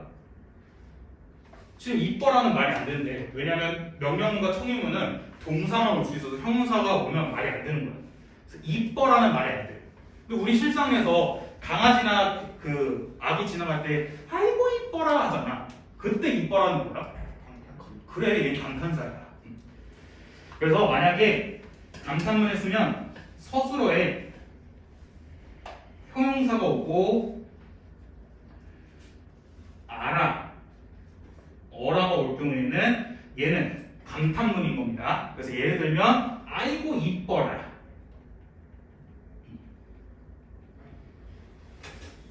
그러니까 너네 만약에 시험에 무조건 이뻐라 있는 거 보고 이거 틀렸네. 왜냐면 명령문과 청유문은 형용사 올 수 없댔잖아 하면서 이뻐라 무조건 틀렸다면 안 돼요. 이뻐라는 이런 식으로 아라 어라 오면 감탄문도 돼요.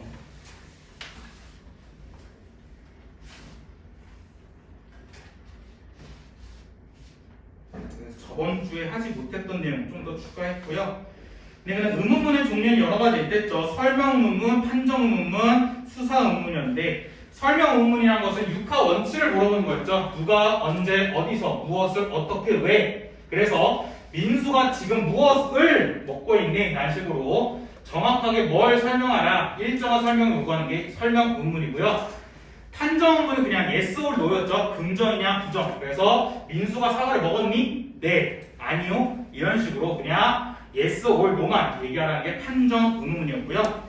수사 의문은 대답을 요구하지 않는 그냥 서리법이라 생각했는데 여기에 좀 더 자세히 쓰면 서술이나 명령의 효과도 있지만 추가적으로 요청과 감탄도 있습니다.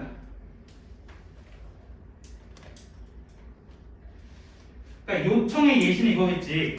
너네들이 그럴 수 있잖아. 너네도 지금 얘기하잖아. 너네가 지금 에어컨 너무 세게 틀어 추워. 그럼 그때 너네가 나한테 할 수 있는 말이 선생님 에어컨 좀 꺼주세요. 라는 것도 있지만 또 어떻게 물어볼 수 있어? 선생님 에어컨 좀 꺼주실 수 있으세요? 아니 죄송해요. 끌 수 있나요? 라고 물음표 할 수 있잖아. 근데 그건 진짜 끌 수 있는지 끌 수 없는지 물어보는 게 아니잖아. 뭐야? 꺼달라고 요청하는 거죠. 그 다음에 또 물어봐요. 너네들이 막 어디 갔는데 음식을 먹는데 너무 맛있어. 그래서 와 이거 진짜 맛있지 않냐? 라고 친구한테 물어봤어. 근데 너네들은 그때 대답이 요구하는 게 뭐야? 맛있냐 맛이 없느냐고 물어보는 게 아니라 맛있어 라고 감탄하고 있는 거지. 이런 식으로 수사 의문은 서술, 명령, 요청, 감탄 다 가능합니다. 자 그럼 밑에 1번 봐봐. 민수야 추우니까 빨리 문을 닫아라. 얘는 평소부터 청유 중에 뭐야? 그치 명령 이제 닫아라 하고 있기 때문에 민수한테만 시키고 있잖아. 그 다음에 영아야 우리 이번 주에 영화 보러 가자는 얘는 청유지. 왜냐면 우리 가자라고 청유하고 있는 거고.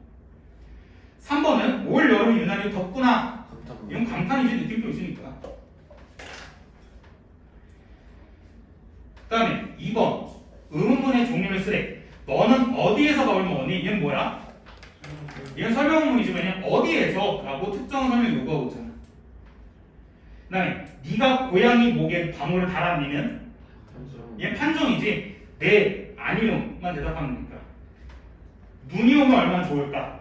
얘는 수사지. 쉽죠?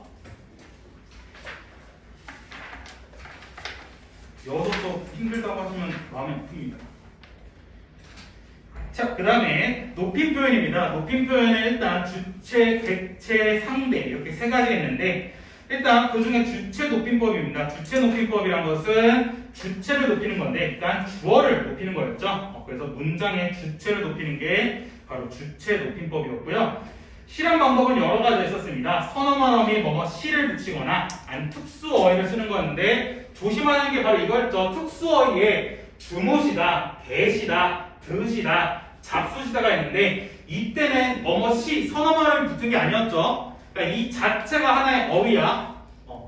주무시다, 계시다, 드시다, 잡수시다 얘네가 그냥 하나의 어휘야. 그 다음에 간접 높이는 것은 간접적으로 높이는 건데 이거는 직접 그 주체를 높이는 게 아니라 주체, 신체 일부나 소유물, 생각 등을 높이는 게 바로 간접 높임법이었죠. 근데 얘는 주의하실 게 뭐뭐 시만 써야 됩니다.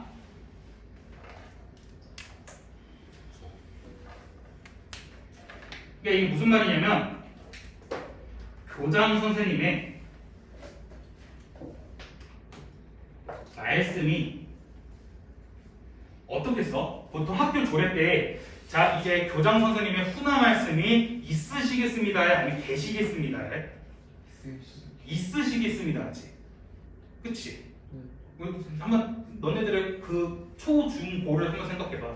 하면 훈화 말씀을 너네가 공동장에 들을 때 자 이제 훈화 말씀이 있으시겠습니다 이러지 계시겠습니다만 해요. 그래서 있으시겠습니다 하거든요. 얘는 지금 뭐뭐시라는 선어말 어미가 붙은 거예요. 계시겠습니다는 얘는 계시다라는 특수어를 썼기 때문에 얘는 틀린 표현이야. 그래서 간접 높일 때는 특수어를 쓰면 안 돼요. 간접으로 높일 때는 선어말 어미 시만 붙어야 됩니다.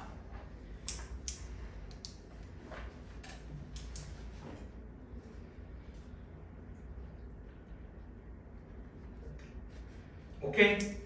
여기 괜찮아? 괜찮아? 주체 높이 괜찮아? 그 다음에 여러분들 이건 참고로 알고 계셔도 되는데 주체 높임법에 실현 방법이 두 가지가 있잖아요. 선어 발음이 시 아니면 특수어이 쓰는 게 있거든요. 근데 얘도 순서가 있는 게 실현 방법의 순서는 뭐냐면 첫 번째 선어말 어미부터 써야 됩니다. 그러니까 너네가 만약에 주체를 높이고 싶어. 근데 주체를 높일 때 선어말 어미랑 특수어가 있으면 특수어이부터 쓰는 게 아니라 선어말 어미부터 써야 돼. 아 특수어이 주격조사 깨서 미안해 깨서 빠졌네. 내가 여기 죄송합니다. 주격조사 깨서 죄송합니다. 너무 죄송해요. 주체를 높이는 방법 중에 세 가지가 있는데 주격조사 깨서랑 선어말 어미 시 그다음 특수어를 쓰는 게 있는데 선어말 어미 시랑 주격조사 깨서 중에 먼저 선어말 어미부터 써야 됩니다. 그 다음에 두 번째로 주격조사 깨서를 쓰는 거야. 이게 무슨 말이냐면 이 위에다 쓰면 어머니께서 왔다. 어머니가 오셨다. 이 둘 중에 뭐가 맞아? 어머니가 오셨다. 어머니께서 왔다는 틀려? 그건 아니에요. 너네가 일상생활에 한번 생각하면 어머니가 오셨다고 쓰지 어머니께서 왔다라고는 잘 안 쓰거든. 그러니까 그 이유가 뭐냐면 너네 본능이 알고 있는 거야. 선어말 어미부터 써야 된다는 거야. 그렇기 때문에 어머니께서 왔다는 틀렸어. 왜냐면 선어말 어미부터 안 썼잖아. 근데 이번에 어머니가 오셨다는 어머니께서는 안 썼지만 대신 선어말 어미 시부터 썼기 때문에 얘는 맞는 표현이야. 그래서 주체 높이법 어렵게 나오면 이렇게도 나옵니다. 선어말 어미부터 썼는지 주격조사 깨서부터 썼는지 나와. 이렇게까지 얘기하는 게 뭐냐면 너네 이번에 진짜 어렵게 나올 수 있어요. 또 문법이 아마 너네 이번 기말고사 되게 하드코어 할 거야. 이런 관동별곡도 있는데 문법도 있기 때문에 어떻게든 100점에서 반 이상 얘를 떨어뜨리려면 어렵게 나와야 되기 때문에 그러니까 여러분들 이런 것까지 알고 계세요.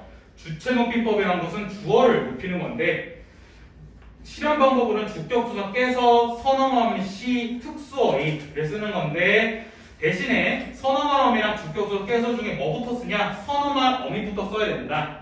만약에 선어말 어미부터 안 쓰고 주격조사 깨서부터 써서 어머니께서 왔다 라고 하면 틀린 표현이고요. 대신에 선어말 어미부터 쓰고 주격조사 안 썼다. 어머니가 오셨다는 표현은 선어말 어미부터 썼기 때문에 맞는 표현이고요. 그러니까 직접 높이는 거랑 간접 높임이 있는데 직접 높임은 특수어이 사용할 수 있는데 간접 높임은 특수어이 사용은 안 된다라는 거.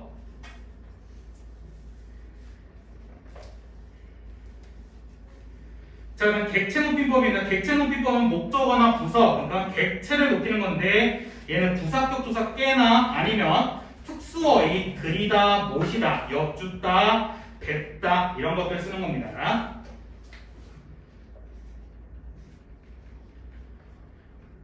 객체 높임이 가장 쉬워요.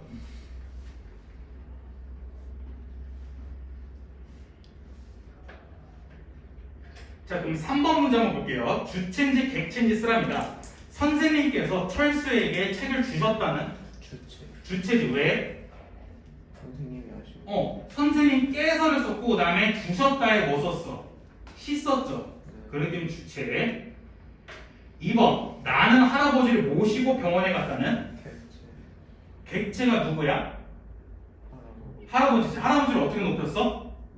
모시고라는 특수어이 있었죠. 그래서 할아버지를 높였기 때문에 네, 객체고요. 우리 아저씨께서는 기억력이 좋으시다는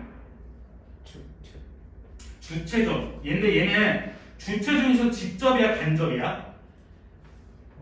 간접. 간접이지. 어떻게 할 수 있어? 우리 아저씨의 기억력.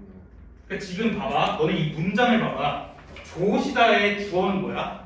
좋은 게 뭐야? 아저씨가 좋은 거야? 기억력이 좋은 거야? 기억력. 기억력이 좋은 거지. 근데 기억력은 누구의 기억력이야? 아저씨. 아저씨잖아. 그러니까 아저씨의 신체 일부라는 기억력을 간접적으로 높였기 때문에 그래서 얘는 주체 중에서도 간접입니다. 위에 시 썼고 아저씨께서라는 걸 높였으니까. 그 다음에 동주는 부모님께 정성이 담긴 선물을 드렸다는 객체지. 부모님이라는 객체를 깨랑 드렸다라는 특수어이 쓴 거죠.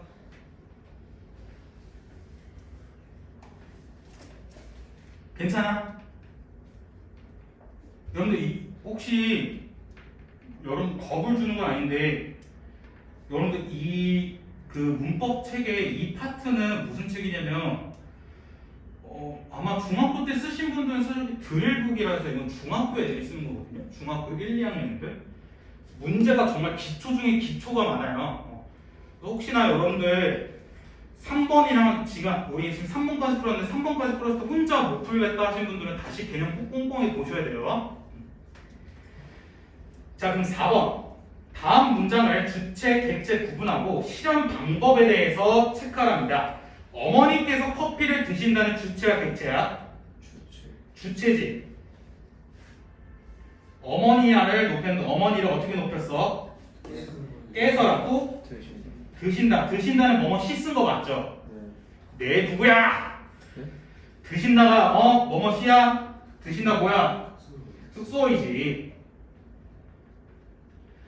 만약 뭐뭐 시를 썼으면 커피를 드다야. 원래는 말이 안 되잖아. 그냥 드신다 특수어에 썼고. 2번 철수는 할아버지께 상탕을 드렸습니다는 주체야 객체야? 객체지. 누굴 높였어? 할아버지. 어떻게 높였어 할아버지를? 깨랑 드렸다.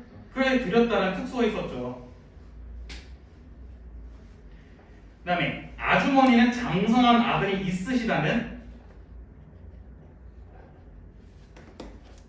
주체에서 주체 중에서도 간접 간접이지. 어떻게 할 수 있어? 있으시다가요. 그치. 이게 소유물이니까. 그치. 있으시다는데 뭐가 있는 거야? 아들이 있으신 거잖아. 근데 아들은 뭐야? 아주머니의 소유물이잖아. 그래서 얘는 뭐뭐 시를 쓴 거지. 간접이기 때문에. 그 다음에 나는 선생님께 수학 문제를 여쭈어 보았다. 얘는 뭐야? 주체야 객체야? 객체? 객체 맞아? 그쵸 객체죠. 객체 어떻게 높였어?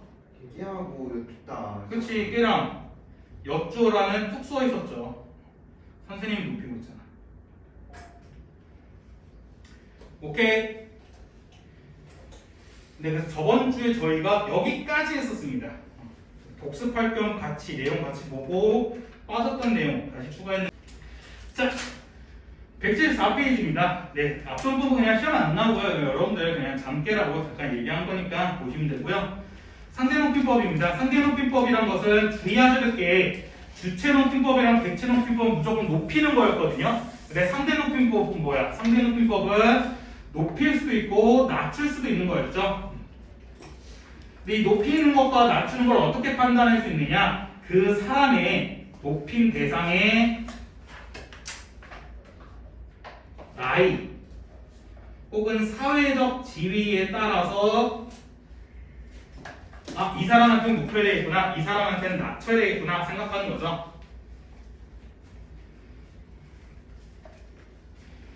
그러니까 상대높임법이 우리나라에 일단 높임표 자체가 우리나라에만 있는 거긴 한데 상대높임법은 좀 우리나라에서 특별한 거죠.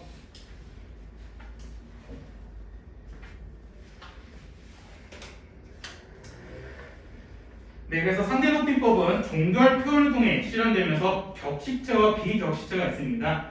이 격식체와 비격식체 차이점은 뭐냐면 밑에 써있듯이 격식을 차려 정중하게 표현한 것은 격식체이고요. 비격식체는 조금 격식을 덜 차리는 건데 그냥 쉽게 말해서 이거는 좀 친근한 분위기입니다. 친근한 분위기에서는 비격식체를 쓰고요. 그 다음에 조금 쉽게 말해서 그냥 격식을 차릴 때는 이제 격식체를 쓰는 거죠. 그러니까 이거는 여러분들 학교 지금도 하나 모르는데 학부모 참관 수업 생각하시면 돼요. 아니면 그 뭐야 장학사 참관 수업, 장학사나 혹은 교장 선생님 아니면 교관 선생님 혹은 학부모님들이 가끔 수업에 참관하신 경우가 있거든요. 수업 맨 뒤에서 어떤 선생님이 어떻게 수업하는지 보는 경우 있는데 학교 선생님은 어떻게 수업하시는지 모르겠는데 학교 선생님 이렇게 반말을 하시는 분이 계신데 그분들 같은 경우에는 이제 그 장학사나 그런 분들이 없으시면 격식을 차릴 필요가 없기 때문에 그냥 야 너네 이거 이해했어? 다 이해했지? 오케이 넘어간다 이런 식으로 할 텐데 장학사나 학부모님 계실 때는 자 여러분들 이해하셨습니까? 다 이해했죠? 네 여러분들 그럼 이제 다음 페이지 넘어가 볼까요? 이런 식으로 격식을 차릴 때 쓰는 게 바로 격식체입니다. 그때마다 너네 비웃잖아. 저 새끼 왜 저래? 이런 거. 맨날 수업 때마다 시발거리던데 그래. 저도 마찬가지겠죠. 나도 만약에 뒤에 학부모님이랑 여기 학원 대표님 계시면 앞전법 예시될 때 이렇게 앞전법 예시될 때 설마 할머니가 야 엄마 이리 와봐 이러겠냐고. 아 이거 편집해야지.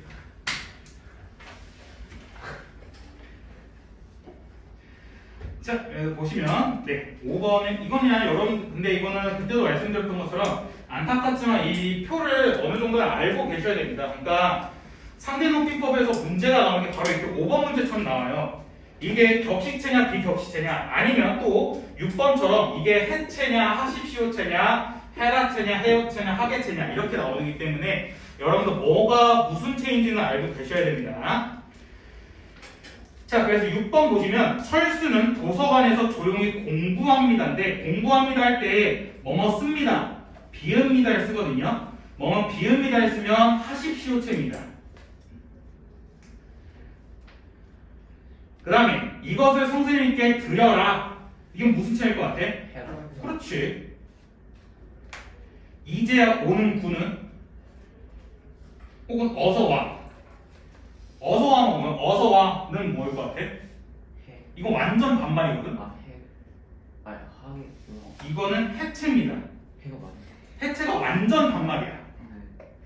그 다음에 함께 공원에 가요는 나머지 두 개거든. 해요체랑 하계체거든. 뭐일 것 같아? 해요체야. 잘 지내보세는 하계체야.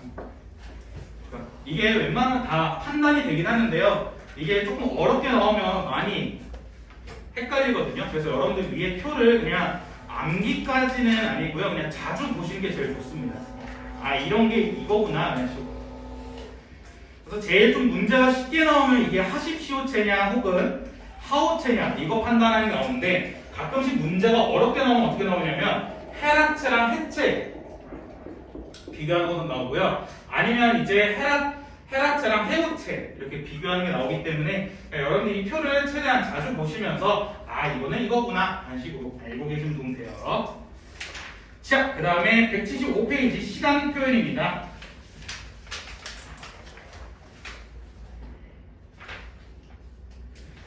네, 이 시간 표현에서 시제라고 하는데 시제는 과거, 현재, 미래와 같은 시간을 구분하는 문법 범주거든요. 근데 이게 옛날에 어려운 학교에서 이걸 말을 꼬아서 냈는데 시간이라고 해서 구분하는 건 인간이 하고 싶어서 한 거야? 아니면 인간이 의도치 않게 구분이 되는 거야? 시간은? 의도치 않게 구분이 돼? 시간이란 게 우리 딱 너네가 알고 있는 시간이란 것 자체가 딱 탄생할 때부터 야 여기서부터 여기는 과거야, 여기서부터 여기는 현재야, 여기서부터 여기 미래야 딱 구분돼 있어? 안 돼 있거든요. 시간은 왜냐하면 시간이란 건 이게 또 과학적으로 들어갈 텐데 제가 과학을 싫어서 그냥 간단하게 말하면 그냥 시간이 뭐 흘러간다 하잖아. 흘러가는 거기 때문에 이 시제라는 것은 시간을 인위적으로 구분하는 겁니다. 그러니까 시간에 과거 시간, 현재 시간, 미래 시간이라는 건 원래 없는데 이거는 인간들이 인위적으로 구분하기 위해서 과거, 현재, 미래 이렇게 구분한 겁니다.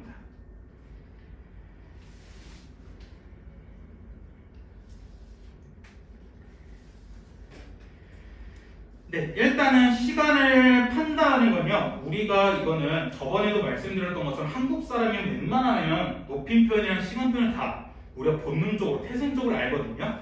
근데 이거를 조금 학문적으로 어떻게 구분하냐면 발화시랑 사건시를 기준으로 구분합니다.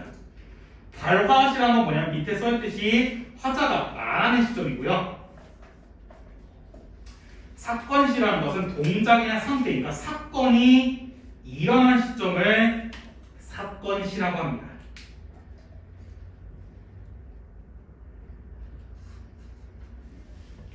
자, 그럼 보시면 과거 시제라는 것은 사건이 일어난 시점, 얘는 사건시라거든요.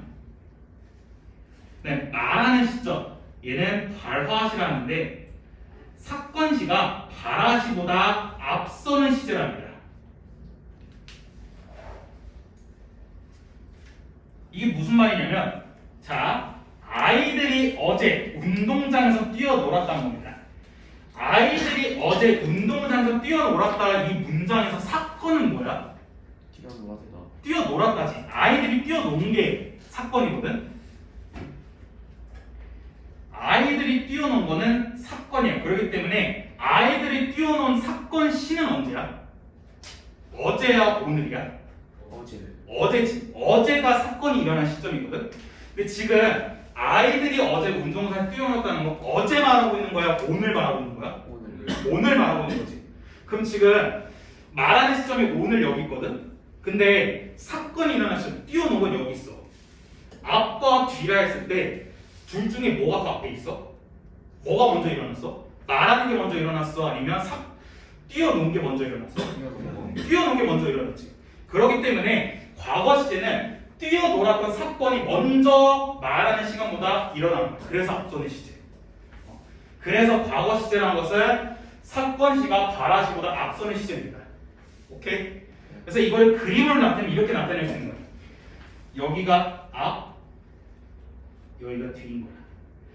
그래서 사건시가 발화시보다 앞에 있는 시간을 과거 시간이라고 합니다. 그러니까 현재 시제도 똑같아요. 현재 시제도 사건이 일어난 시점, 사건시가 말하는 시점, 발화시랑 일치하는 시점이래요. 예시를 봐봐. 아이들이 지금 운동장에 뛰어노는데 뛰어노는 사건시가 언제 일어나고 있어? 지금이라고 했지. 그럼 뛰어논다고 말하는 것은? 지금이지. 그렇기 때문에 사건시가 발화시가 똑같은 거야.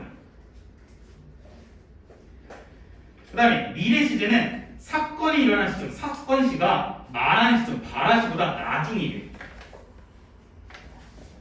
이것도 예시 봐봐. 아이들이 내일 운동장에서 뛰어놀겠다래. 아이들이 뛰어노는 건 미래야, 현재야, 과거야? 미래지. 근데 뛰어놀겠다고 말한 것은 미래야, 현재야, 과거야? 현재지. 그렇기 때문에 발화시가 사건시보다 앞에 있는 거지.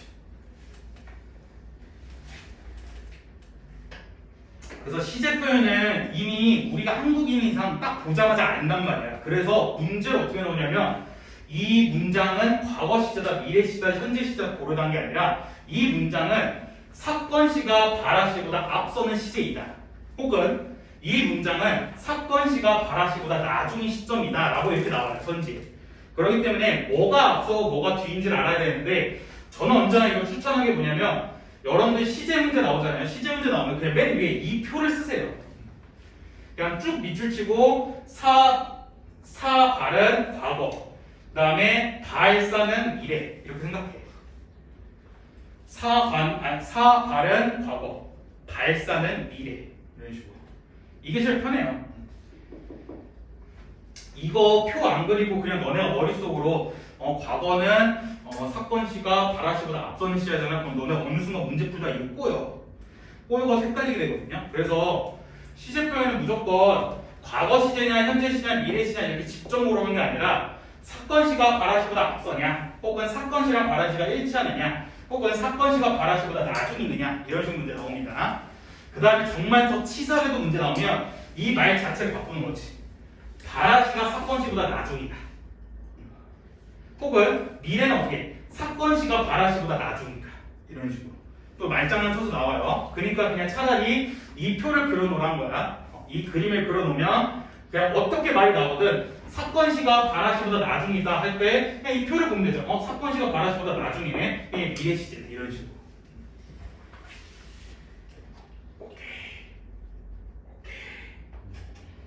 자, 그럼 밑에 어떻게 과거, 현재, 미래를 실현시키냐는 건데 이거는 우리가 한국인으로서 다 아는데 과거 시제는 뭐, 얻다, 얻을 쓰죠.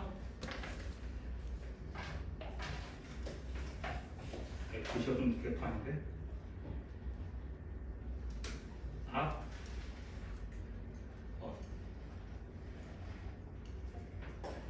이게 혹시나 그러신 분은 없겠죠. 언제 앗을 쓰고 언제 얻을 쓰냐 하시는 분들 앞에 말의 모음을 보면 되죠. 먹었다 뭐야? 어잖아. 그렇기 때문에 먹었다가 써야 돼. 먹았다가 뭐냐? 그럼 자다는 자았다야 자었다야? 자았다지. 자았다가 합쳐져서 잤다가 되잖아. 앞에 단어의 말을 보면 돼요. 근데 이 어는 과거 시조도 나타내는데 이게 또 너네 생각해봐. 앗은 언제 쓰냐면 1번 나 지금 지하철에 탔어. 지하철에 탔어 할 때 이 탔어는 타다에 아에다가 어가 붙은 거거든. 그럼 얘 앗이 붙었으니까 얘 과거야? 나 지금 지하철 탔어? 과거야? 얘 앗 붙었잖아. 얘 과거 아니야? 네, 이건 과거가 아니라 현재죠. 왜냐면 지금이라고 나와 있기 때문에. 그래서 얻은 어떻게 나타낼 수 있냐면 또 뭐라 쓰면 좋을까? 완결된 상황이 지속될 때 현재 의미로 가집니다. 그러니까 지금 얘는 지하철을 탔다는 완결된 상황이 지금 현재도 계속 지속되는 거잖아. 그렇기 때문에 앗을 썼지만 완결된 상황이 지속되기 때문에 현재 의미도 가져요. 그 다음에 두 번째, 저는 엄마를 닮았어요. 닮았어요 할 때 얘도 담자에다가 어효가 붙은 거거든요. 그 얘 앗이 붙었네. 그럼 저는 엄마를 닮았으면 과거야. 엄마를 닮은 건 지금까지 내가 얼마나 닮았다는 거잖아. 그치? 얘는 앗이 붙어서도 과거가 아니라 얘는 뭐냐면 과거의 일이 현재까지 지속 혹은 영향이 있을 때 쓰는 겁니다. 왜냐면 엄마를 닮은 건 과거의 일이잖아. 태어났을 때부터. 그때부터 일이 현재까지 지속되고 영향을 끼쳤을 때 앗은 과거보다는 그냥 과거의 시제보다는 그냥 과거의 일이 현재까지 지속된다라고 알고 계시면 돼요.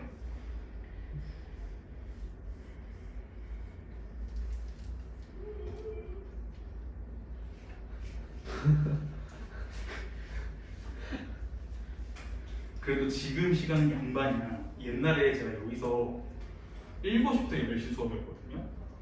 그때는 그래서 여기 강의 이쪽이 저녁 타임에 수업이 없어. 주말에는.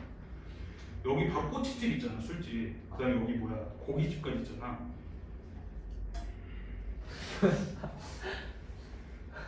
진짜 어느 정도냐면 여기에 돌을 던져. 네? 선물에 넣어. 큰 돌이 아니라 조그만 돌. 왜요? 그냥 우리 괴롭히려고. 그냥 아저씨들이 이거 담배 피면서 하고 있다가 야 저긴 진짜 학원이야? 근데 우리가 문제 풀고 있단 말이야. 야 저긴 진짜 학원이야? 다 들려. 그럼 이제 아저씨들이 야! 야!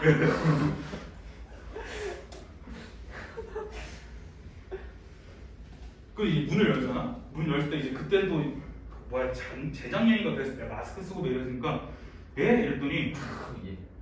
나 선생님이랑 선생님도 보고 몇 학년이야? 예. 몇 학년이야? 그래서 고등학교 1학년 수업하고 있는데요. 야 고1이래. 아우 우리 아들이 고1인데 이러고 있어.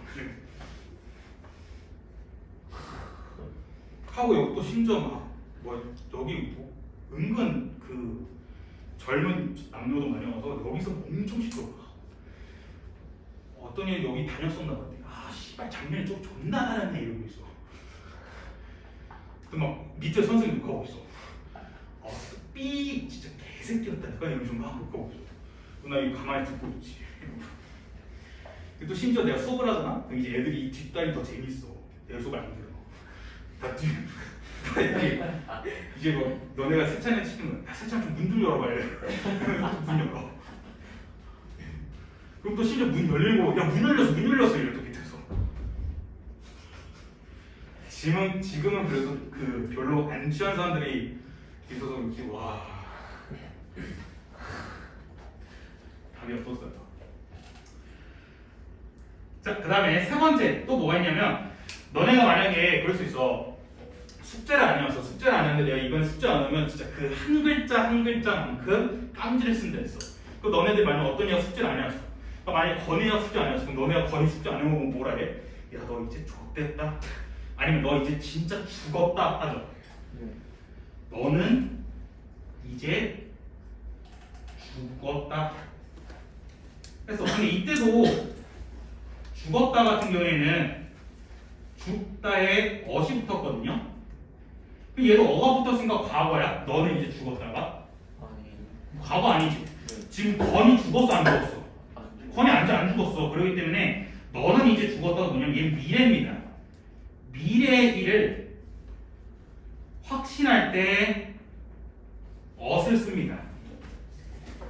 그러니까 여러분들이 ot은 그냥 단순하게 과거 시제만 있는 게 아니라 완결된 상황이 지속되는 현재의 의미도 갖고 있고요. 과거의 일이 현재까지 지속, 영향받는 일도 있고 아니면 미래의 일을 확신할 때도 ot을 씁니다.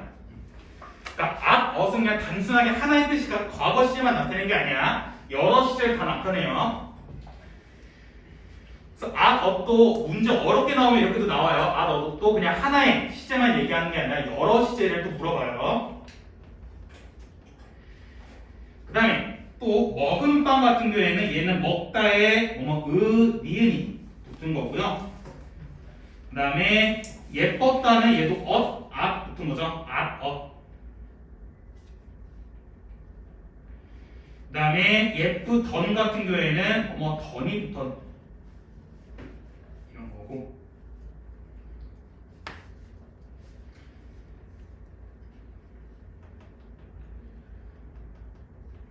그다음에 이거는 여러분들 시험 대비 또 시작하면 자세하면 봐야 할 텐데 방금 금방도 과거입니다.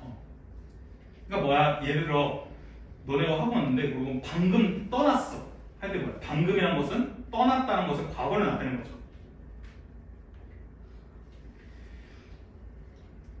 그다음 이거 하나 보면 그건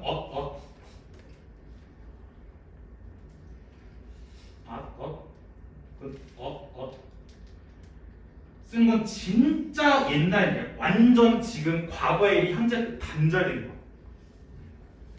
그러니까 진짜 옛날 얘기할 때 ot이나 ot을 씁니다. 그러니까 먹었다보다 먹었었던 뭐예요? 더 과거잖아. 그렇게 훨씬 과거, 훨씬 옛날 얘기할 때 그래서 혹은 ot을 씁니다. 아니, 현재는 뭐뭐는 혹은 뭐뭐 니은을 쓰고요. 먹는도 니은. 현재 시제는 따로 선어말로 붙은 경우는 없습니다. 그래서 예쁘다에 따로 안 붙고 그냥 예쁘다, 학생이다.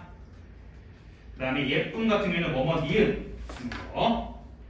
미래에는 먹겠다, 혹은 먹으리라, 혹은 먹을 것이다, 먹을 빵, 예쁘겠다, 학생일 것이다, 혹은 예쁠 이런 식으로 다 미래를 나타냅니다.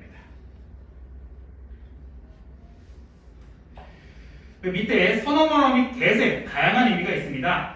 get은 일반적으로 여기 위에 써있듯이 미래 시제를 나타내는데 첫 번째 미래의 일을 추측할 때 있습니다. 그래서 지금쯤 우리나라 경기가 시작했겠다라는 식으로 추측을 하는 것도 있고요. 아니면 잠시 후 버스가 도착하겠다라는 식으로 미래의 일을 얘기하는 것도 있고, 아니면 주체의 의지를 나타내는 경우가 있어요. 내가 다시 너를 찾아보겠다 하는 경우, 이때 get은 그냥 미래만을 얘기하는 게 아니라 하나의 주체의 의지를 얘기할 때 또 get을 쓰고요.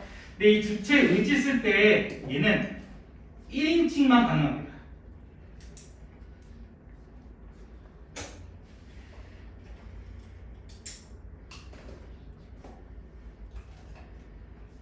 그냥 만약 그런 거지. 이번 시험에서 나는 무조건 100점을 받겠다. 나라는 1인칭 나왔고 받겠다. get이라는 미래가 나왔지만 여기서는 또 하나의 주체의 의지를 나타내는데, 만약 그럴 수 있어. 민성이는 이번 시험에서 100점을 받겠다 하는 경우에는 지금 민성의 의지를 나타내는 건 아니잖아. 그냥 우리가 하나의 추측을 하는 거죠. 그냥 가능성 그 정도는 나도 할 수 있겠다 라는 식으로. 완곡하게 말하는 건 뭐냐면 이건 좀 돌려 말하는 겁니다. 혹은 부드럽게 말하는 거.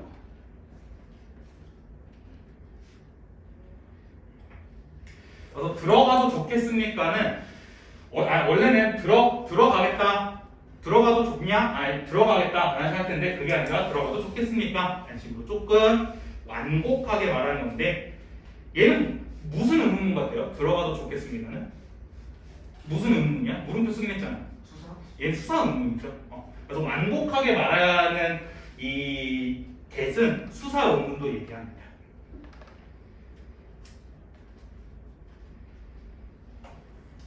오케이. 쉽죠? 쉽진 않죠? 쉽진 않은데 어려워 혹시? 어려우면 좀 슬픈데? 어렵진 않죠? 그래, 어렵진 않죠?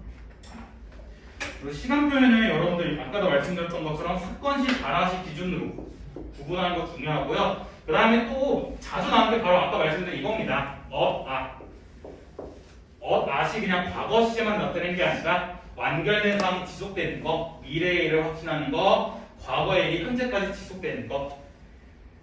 그 다음에 또 나오는 게 get. 근데 이 선어말은 get도 너무 많이 나와가지고 쉽습니다.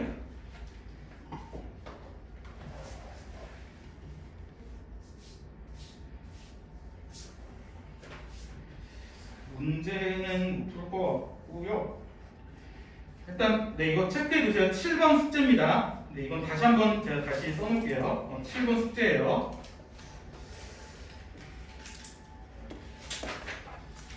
카톡에도 다시 불러드릴게요. 자, 그 다음 177페이지 시간 표현의 동작선입니다.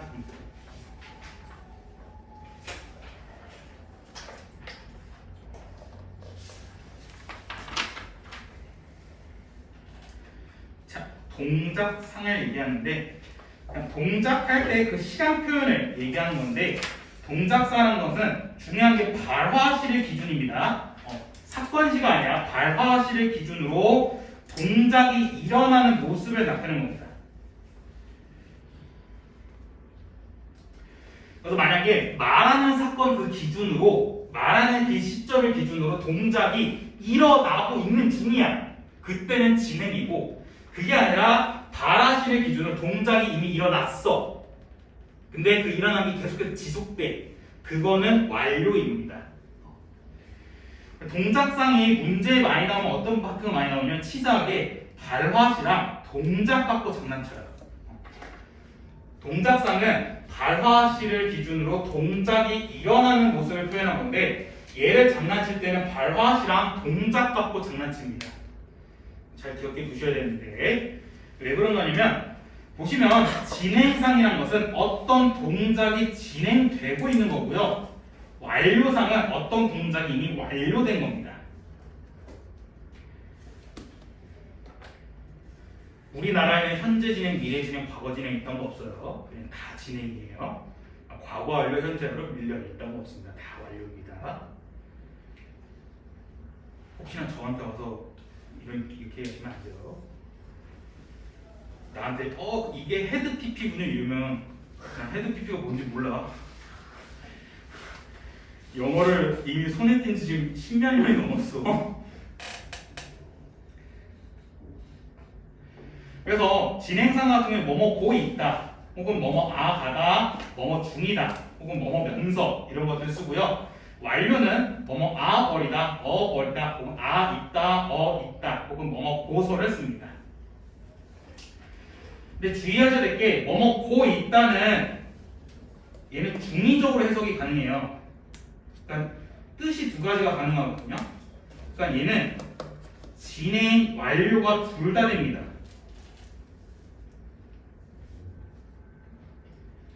그러니까 이게 무슨 말이냐면 나는 교복을 입고 있다. 교복을 입고 있다 했을 때 뭐뭐 고 있다를 썼거든.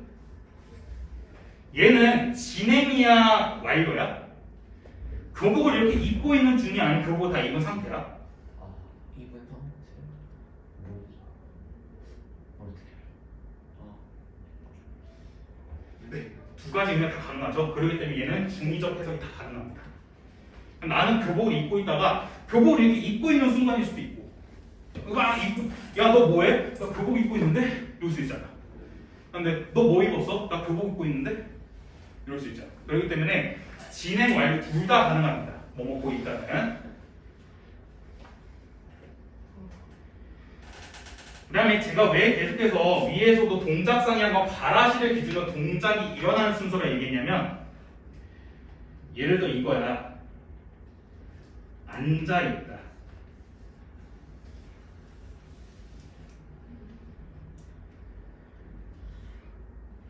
앉아있다는 완료야 진행이야? 진행. 왜? 진행.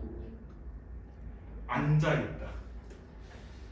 앉아있다는 이럴 수 있지. 앉아있는 상태를 계속 진행하고 있을 수도 있잖아. 그렇지. 근데 그게 아니라 앉아있는 동작이 끝난 걸 수도 있잖아. 여기서 힌트가 뭐냐면 아까 제가 진행 얘기할 때 앉아있는 상태가 진행되는 거거든. 근데 동작상은 상태가 진행되는 게 아니야. 상태가 아니야. 상태가. 앉아있는 상태가 진행이지 동작이 진행은 아니야. 그럴 때는 앉아있다는 완료입니다. 이런 식으로 문제 장난칩니다. 그래서 너네 진짜 문제 치사하게 나오면 어떻게 하냐면 진행상 해놓고 진행되고 있습니다. 여기 동작을 빼고 상태로 써놔. 상태가 진행되고 있다 이런 식으로. 그러니까 이런 식으로 정말 문제 더럽게 나오거든요. 꼭 기억해 두세요. 그러니까 이렇게 문제 더럽게 나오는 거 잘 알고 계셔야 돼요. 왜냐면 너네 이번에 계속 오늘 5번 얘기한 것 같은데 너네 어떻게든 100점 30명에서 반 이상 떨궈야 된단 말이야. 그렇기 때문에 문제 되게 지역적으로 더럽게 나올 수 있으니까 문법에서 이런 것도 잘 알고 계세요. 네, 그 다음 밑에 이거 10번도 숙제입니다. 이건 이따가 다시 한번 카톡에 써드리고요. 네, 그래서 여기까지 동작상 했는데 쭉 넘어가셔서 이따 카톡에 또 다시 올려드릴게요. 185부터 189페이지가 숙제입니다. 185부터 189 숙제. 그 다음에 쭉 넘어가셔서 200페이지, 201페이지도 숙제. 201 숙제. 201 숙제. 네, 오늘 고생하셨고, 네, 5분 오늘 일찍 끝나고 마무리합시다. 네, 고생하셨고, 다음 주에 뵙도록 할게요.